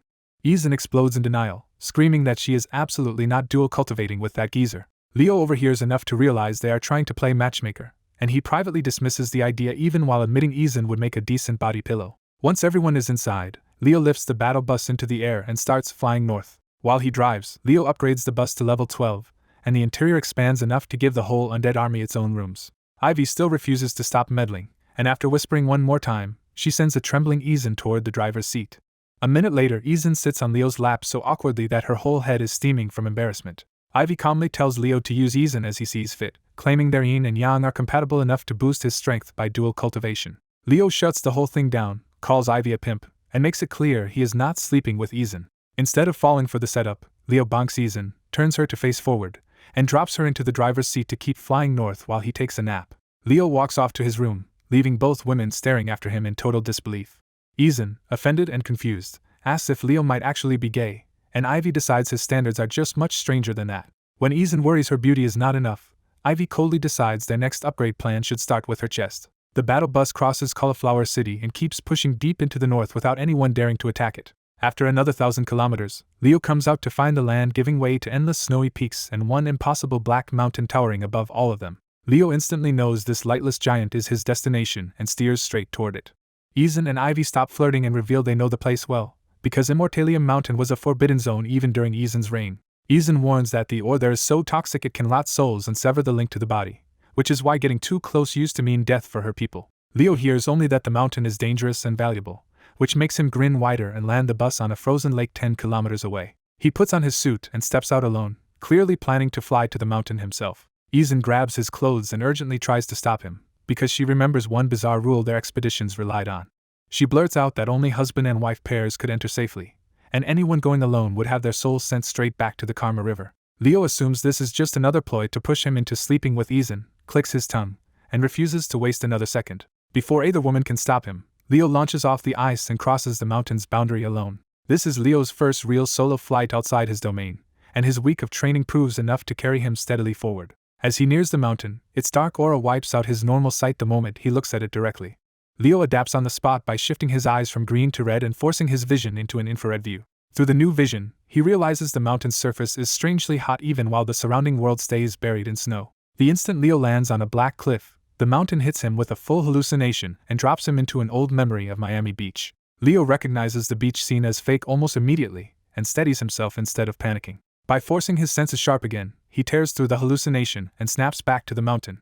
Unimpressed, Leo launches upward to climb the mountain and quickly realizes the thing is so huge its peak rises beyond the atmosphere. He wonders how nobody exploited something this enormous until the answer appears near the top in orbit. Near the summit, Leo finally sees the real obstacle, a colossal statue of an elderly cultivator orbiting the peak with a thunderbolt in one hand and a black katana in the other. The giant guardian levels its black katana at Leo and warns that this place belongs to the Kishin clan, ordering him to turn back if he wants to live. The warning is another illusion trap, and in a blink Leo finds himself modestly covered by careful framing and simple cloth in a hotel room instead of the mountain sky.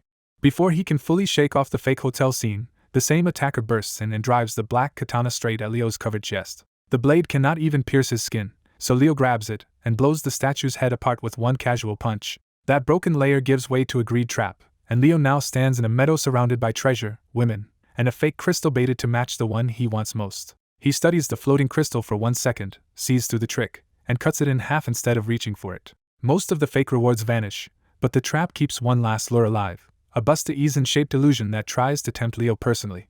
Leo calls the Izan disguise fake and cuts the temptress down without a flicker of hesitation. Even as the severed head laughs, The real trap finally speaks and praises Leo for being the rare target who did not fall to greed or lust. The temptress shifts again into a six-breasted Lamia and boasts that she can become any fantasy woman Leo has ever wanted, even figures from his ancient 2D fantasies. That mind-reading reveal only makes Leo more disgusted, and he moves in to crush her instead of bargaining. She slips into smoke, reforms behind him for one last embrace, and Leo smashes her apart again with a back fist. When the illusion finally breaks for real, Leo finds himself drifting in open space and realizes the mountain almost tricked him into floating away forever. He treats vacuum like water and awkwardly swims his way back until he lands safely on the summit. With solid ground under him again, Leo tests the mountain itself and learns the black mineral is sticky and magnetic enough to resist even his strength. He stores the sample away and notices the statue is gone, but the black katana is still drifting nearby like it has not given up on him. The drifting sword suddenly taps the back of Leo's head, which is enough for him to decide it dies next. Leo catches the attacking katana and snaps it in half over his knee with brute force. Breaking the sword releases a stream of trapped spirits, and among them one darker female soul glares at Leo with modestly covered by careful framing and simple cloth hatred. A system alert identifies the enemy at last as the ghost blade, Killer Queen. Killer Queen rages that her Kishin clan will learn this planet's coordinates through her and come hunting Leo down. Leo fires back that she attacked first, and this is simply the result of picking a fight with someone stronger. Done talking, Leo summons his Dao avatar, and the avatar instantly seizes Killer Queen by the neck like prey. The avatar asks permission to consume her soul, jokes badly about it, and Leo eventually lets him eat. The avatar drags Killer Queen into Leo's ring, and a moment later the ring spits out a basketball-sized white gnosis crystal as the reward. Leo is satisfied with that haul, but the next crisis is much less mystical. On the summit, he suddenly needs to pee. So Leo walks to the edge of the mountain and relieves himself into the thin air without thinking twice about what that might do. Because gravity is weak up there, the yellow droplets do not fall down the mountain at all and instead float outward before turning into rainbow smoke. Leo finishes, zips up, and walks away completely unaware that this ridiculous act has just changed the planet's atmosphere forever. Far away in another star system, an elderly fisherman named Overlord Xiaomao sits by a cosmic shore with a group of playful Cathalhu children at his back. Xiaomao suddenly senses that someone has broken karmic law by turning a mortal world toward an immortal realm, and he knows that kind of move will cause trouble. Before he can dwell on it, the children pile in asking for fish, and Xiaomao laughs and tells them to wait a second. He gives the line one light pull, and an absurdly huge tuna the size of a continent erupts from the sea because this old man has been raising sea entities like livestock. Xiaomao casually cleans and stores most of the giant fish, then feeds the children while still watching the distant star with growing curiosity. Even before the light from that world reaches him, Xiaomao can already sense the holy water aura in its atmosphere, and he quietly wonders who in the universe just did that. Leo absorbs the Gnosis crystal, and instead of a new Dao avatar, the system tells him he has unlocked a pocket dimension inside himself. When the promised feature does not appear on his normal menu, Leo curses the silent system and starts looking for another way in. He rubs his alien ring for help, and black smoke pours out to form Leonardo, his past shadow, who is already annoyed before Leo even asks the question. Leonardo corrects Leo's way of addressing him and bluntly says the answer to the Gnosis mystery is hidden in Leo's dantians.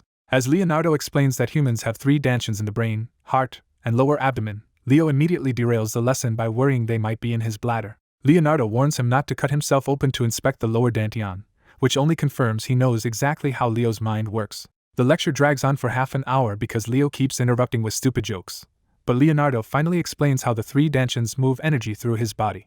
Once the lesson ends and Leonardo returns to the ring, Leo proudly tests the new knowledge by sinking his consciousness into his own Dantian world. Leo opens his eyes inside a strange inner realm with endless grassland, a rainbow sea, a black liquid lab capsule, and an old desk waiting in different directions. At the desk, he finds a family photo with blurred faces and black ink over the eyes, and the memory hits hard enough to sour his mood instantly. Unable to remember one family member's face or even his name, Leo angrily flips the frame down and realizes this whole place is reflecting broken pieces of his own soul and past. To stop dwelling on old memories, Leo heads for the Rainbow Sea, where his elemental essence responds the moment he steps onto it.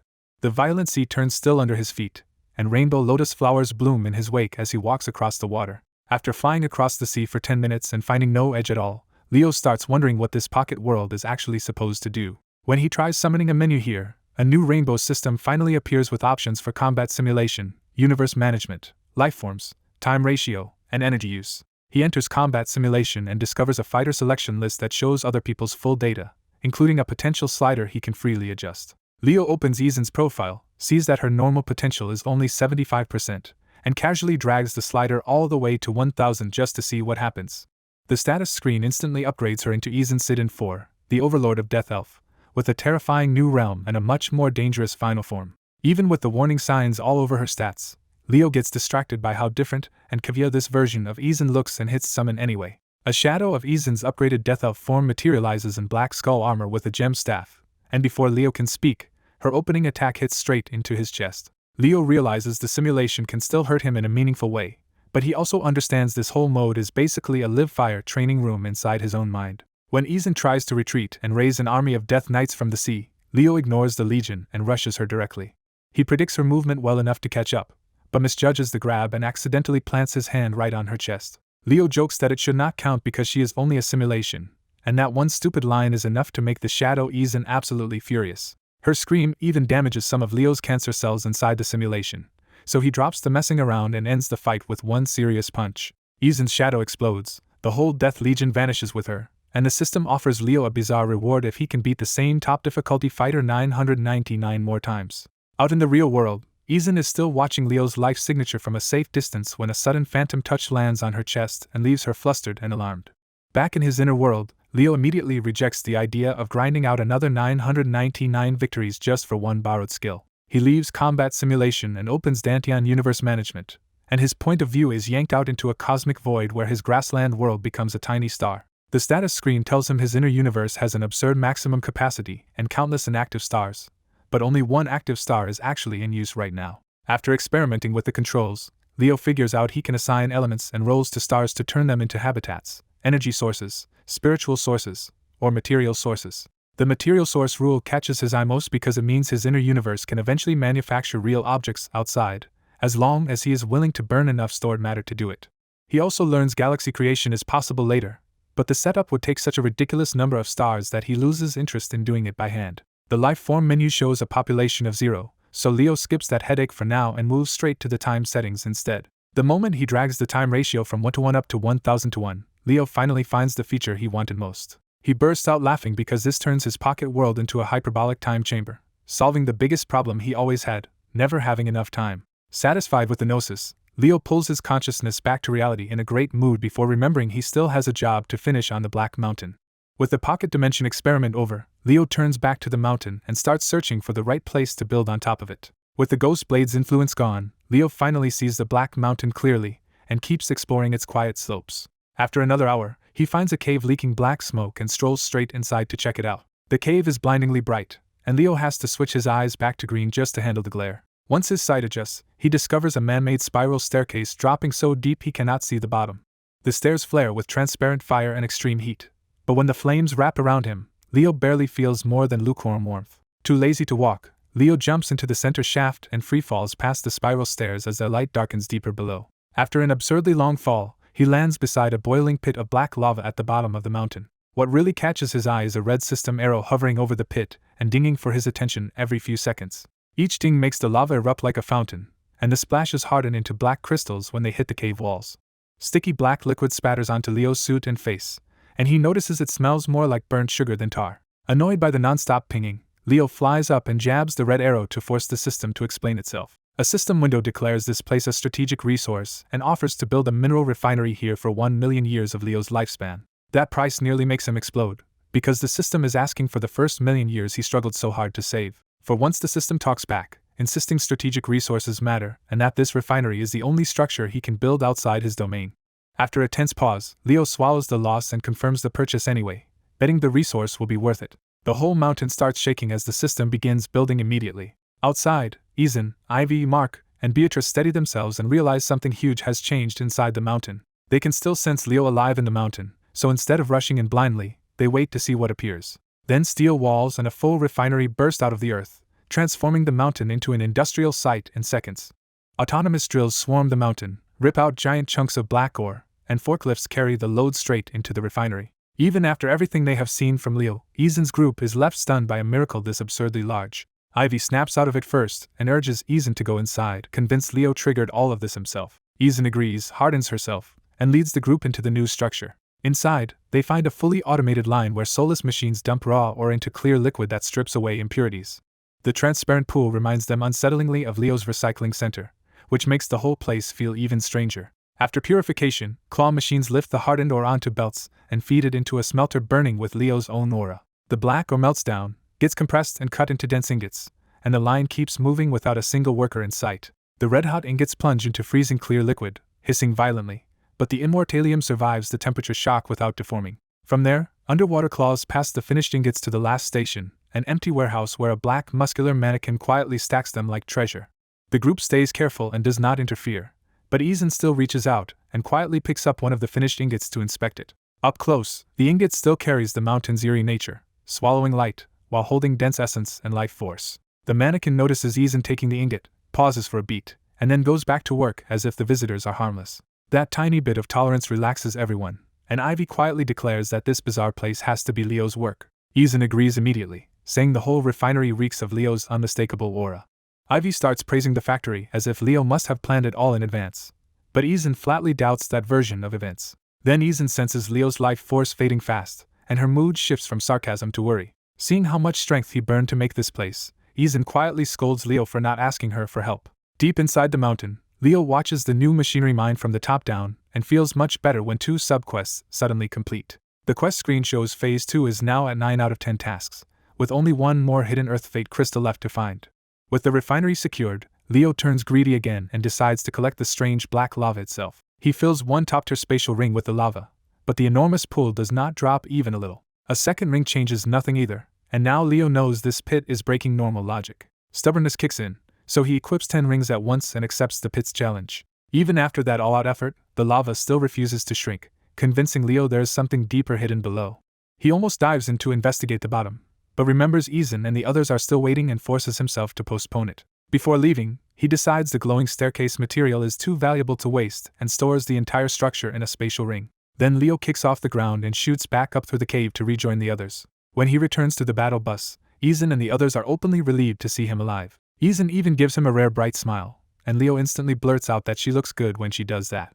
That compliment instantly flusters Izan, and she turns red and looks away. Leo tries to wrap things up and says they are done here, but Izan and Ivy cannot believe he is just leaving that giant creation behind. Leo casually dismisses the refinery as just industry, which only makes Izan more confused when he starts calling it capitalism. He launches into a wild explanation about exploiting workers with debt, housing, medicine, and taxes before realizing he is saying way too much. Catching himself, Leo hastily rewrites that speech into a cleaner line about prosperity and freedom, and Izan somehow accepts it. Looking back at the factory, Leo checks its function screen and confirms it will keep refining immortalium ingots automatically. The same screen teases that he could teleport the ingots home if he connected this place to his domain, but that is too expensive to do right now. With no easy fix for that distance problem, Leo decides to head home and handle transport later. The team boards the bus and starts the trip back, finally leaving the mountain and refinery behind. The moment he puts the bus on autopilot, Leo gives into exhaustion and heads straight for his room to sleep. Back in bed, he strips everything off, collapses modestly covered by careful framing and simple cloth onto the mattress, and passes out almost instantly. 10 minutes later, Izan quietly sneaks into Leo's room with Ivy, and they find him snoring and drooling in deep sleep. Ivy grins like a schemer and tells Izan this is her chance. Nervous and red-faced, Izan undresses and slips into bed beside Leo without actually joining their bodies. Using only close contact to cultivate, Izan starts drawing Leo's virgin yang qi into her body, and the overwhelming energy makes her tremble in pleasure. Drunk on that power, Izan clings tighter and presses herself against Leo for even more. At the bedside, Ivy watches with a broad, satisfied grin because her little plan is working perfectly. The bus reaches Leo's Florida domain, but inside the room, Izan is the one left shaking as she climbs off Leo's bed after using his sleeping body for relief. Ivy calmly wipes away every stain and smell with magic, then escorts her exhausted master to the bathroom so no evidence is left behind. As soon as they leave, Leo opens his eyes, checks the bed, and grumbles that Izan used him while he was pretending to sleep. During those 4 outside hours, Leo had spent 4,000 years inside his pocket universe killing Izan's shadow 5,000 times to farm her abilities. That brutal grind pays off with something new when Leo pulls a white holy staff out of his chest instead of another copied skill. Seeing the staff's warm floral aura and firearm function, Leo pockets it for later instead of testing it now. While Izan and Ivy bathe together, Leo gets dressed and leaves the bus to park it before heading back to work like nothing happened. Back on the workshop floor, Leo walks to an alchemy room through respectful mannequins and disciples because he wants to test another mutated material. He mutates a droplet of black lava in his palm until it turns white, then drops it into the cauldron to see what bizarre substance his body has made this time. The cauldron identifies it as breast milk of virgin prophet, and Leo is immediately disturbed by what that name might imply. Curiosity wins anyway, so Leo makes more of the stuff, buys a ladle, and tastes it for himself. The milk tastes sweet like fruit milk, but a sudden erection tells Leo this holy-sounding drink works more like magical Viagra. After fixing his clothes, Leo tries the same mutation trick on raw immortalium, and watches the black mineral bleach into white. The result is exactly as absurd as he feared when the cauldron labels it crystallized prophet milk that can be smelted into holy goddess milkium ingots. Even so, Leo's inner mad scientist lights up as he wonders if he should replace immortalium with this ridiculous material in his gun project. Since the refinery trip is too far to do alone, Leo leaves the workshop to recruit Taxi and Ricardo for a transport route instead. Far across the cosmos, the story cuts to a peaceful elf world where Simba, also known as Ohio Man, mines immortalium from a towering black mountain with explosive force. The other miners are impressed, but Simba casually says he only needs the priceless ore to make sturdier kitchen tools for his wife Esther. The miners joke that their blacksmiths would go mad hearing that, and they tease Simba about Esther being strong enough to wreck ordinary tools whenever she cooks. After chatting for a while, Simba heads home with the ore, checks on his wife and child, then slips into his backyard workshop. Inside the workshop, a framed photo reveals Simba was once an adopted black-skinned child in a human scientist family on Earth. Simba quietly promises his lost parents and brother that he will keep doing his best, turning the forge scene into a tender memorial instead of just another workday. As red lumber ignites inside his strange black furnace, Simba remembers the short but precious years he had with that family, and wonders what kind of man his brother would have become. Back in Florida, Leo quickly gives Taxi and Ricardo a new mission to open a logistics route between his domain and the northern refinery. The pair are thrilled to finally travel, so they gather a team of 20 horses and race into the sky to start the route. Even after sending them out, Leo still has plenty of high-stage beasts left guarding the domain, so he lets the rest stay idle for now. The next day, Leo reopens the mall and goes back to his favorite business model, trading mass-produced grain pills for commoners' lifespan. The city people keep buying because these pills are the only cultivation resource they can afford without real money, even if the price is their lifespan. By closing time, Leo has pulled in more than 100,000 YOL in a single day, and he looks openly delighted with himself. Just as Leo is about to seal the front doors, Izan arrives with a full group of followers whose flesh has already been partially restored by rejuvenation tea. Still red-haired from their earlier intimacy, Izan nervously asks Leo to keep his promise and convert her people too. Leo agrees at once, but he warns the whole group that touching him means a brutal, risky mutation he cannot guarantee they will survive. The crowd freezes until Mark steps out first and takes Leo's hand without backing down. Leo barely starts his crude warning speech before Mark's body erupts with blisters, purple veins, and violent mutation. To keep the process moving, Leo forces his blood and clean water into Mark's mouth while the boy's muscles and bones begin twisting into a new body. When Leo asks if anything else is needed, Ivy explains that his blood should purge the curse and purify the soul, but if Mark's will breaks, he dies. Leo refuses to waste time waiting, so he challenges the rest to step up instead of hiding behind their fear. Beatrice answers that challenge in total silence by grabbing Leo's hand and sucking blood from his finger herself. Her body blackens and bleeds from the eyes and ears, but Beatrice endures the entire transformation without changing her expression once. A minute later, Beatrice stands fully healed with light olive skin, long elf ears, and bright blue eyes that can finally see again. The others quietly explain that Beatrice was once Izan's most talented cadet and stayed loyal even after betrayal ruined her future. Impressed by that courage and loyalty, Leo tosses Beatrice a Floridian Dantian pill as a personal reward. Beatrice tries to save the pill for her younger brother, but Leo shuts that down and promises he will reward the brother separately if he survives too. That simple promise finally cracks Beatrice's composure, and she gives Leo a faint smile before pledging herself to his and Izan's service. Mark then finishes his own mutation, and the boy comes out transformed into a much older, taller, handsome elf dripping black impurity sweat. The real shock hits when Mark's aura surges all the way to true immortal, instantly surpassing Izan and leaving her offended. Ivy explains that Mark matched Leo's pure young blood better because they are both male, so the power boost favored him more strongly. When Izan still complains, Leo reminds her that her own mutation took just as long and needed extra pills and blood too, which leaves her blushing and speechless. Leo rewards Mark with another Floridian pill, then grabs Ivy's hand and launches into a deranged drill sergeant speech to force the whole crowd into line. Even Izan can only stare and ask what that was, and Leo awkwardly brushes it off as military speech. After that, the process finally rolls smoothly as the undead knights, Grim Reapers, and Archliches line up and let Leo mutate them one after another. With Leo's blood added early, the later mutations hurt less, and the cursed elves steadily reclaim their living bodies through willpower instead of collapsing. By the end, the women's bodies are restored, the men's cultivation jumps to Celestial King, and Leo's domain suddenly gains a whole new layer of immortal security.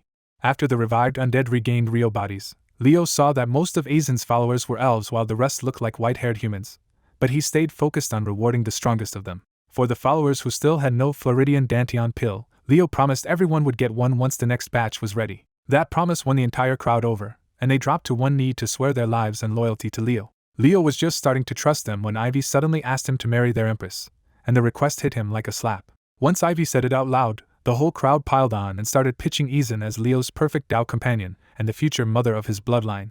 Izan snapped in pure humiliation and tried to shut everyone up before they embarrassed her any further. Ivy only doubled down, calmly telling Izan that a divine elf princess with her bloodline was supposed to bear children for a supreme partner like Leo. That was too much for Izan, and she bonked Ivy on the head before blurting out that she was not ready for marriage. But when Izan turned to Leo with wet, trembling eyes and insisted this was not her idea, she sounded less like a rejection and more like a desperate plea not to be misunderstood. Leo almost scolded the crowd, but he stopped himself when he realized rejecting the marriage might cost him the loyalty of an unusually powerful faction. He remembered how terrifying Izan's full potential was in his simulations, and that made it even harder to casually throw away her side's support. After another long look at the nearly crying Izan, Leo finally gave in and agreed to a political marriage in name only. The followers erupted in celebration, instantly treating the marriage as a political breakthrough and even talking about using it to fight for the throne. Izan could barely process that Leo had actually agreed, and she demanded to know why he was going along with this. Leo chose the most shameless answer possible and teased that since Izan had snuck into his bed and rubbed against him, she should take responsibility and stay with him forever. When Leo admitted he had been awake the whole time and even heard her moan his name, Izan's brain practically short-circuited. Izan dropped to the ground and hid her face, too mortified to look at him anymore. Then Leo quietly warned Ivy that this marriage was only a political arrangement, and if she ever tried to push another woman on him, he would expel her and Izan from his domain. Ivy promised not to repeat the stunt, but she still shamelessly begged him one more time to actually impregnate Izan. Leo was done playing along and demanded full answers later about the conspiracies and hidden goals Ivy's side had been keeping from him. To end the chaos, Leo hauled the overwhelmed Izan over his shoulder and carried her off to the battle bus like a caveman bride scene. The crowd whistled and cheered them on, while Mark and Beatrice happily waved after Izan. As soon as Leo and Izan were gone, Ivy's smile vanished, and she warned the others that anyone who crossed Leo's line on marriage would die by her hand. The former Death Knights and Liches immediately sobered up, saluted, and promised to obey because their revenge still depended on Leo. Ivy even told Mark and Beatrice to keep their distance and let Izan have privacy, because she still wanted her Empress to win Leo over properly. Left alone with her thoughts, Ivy admitted to herself that forcing the marriage had always been her plan to keep Izan safe under Leo's protection from her own family. She silently prayed that the divine elves in the distant swastika galaxies would not notice that some of the cursed dead had already broken free. Elsewhere, Ohio Man was forging an immortalium frying pan for his wife when a message from the divine elf matriarch suddenly interrupted his break. He already hated his wife's family for casting her out, so when the matriarch ordered him to come to the palace for a job, he answered in cold business terms. The matriarch wanted him to locate heathens who had broken her curses, and Ohio Man demanded 100 million years of lifespan up front.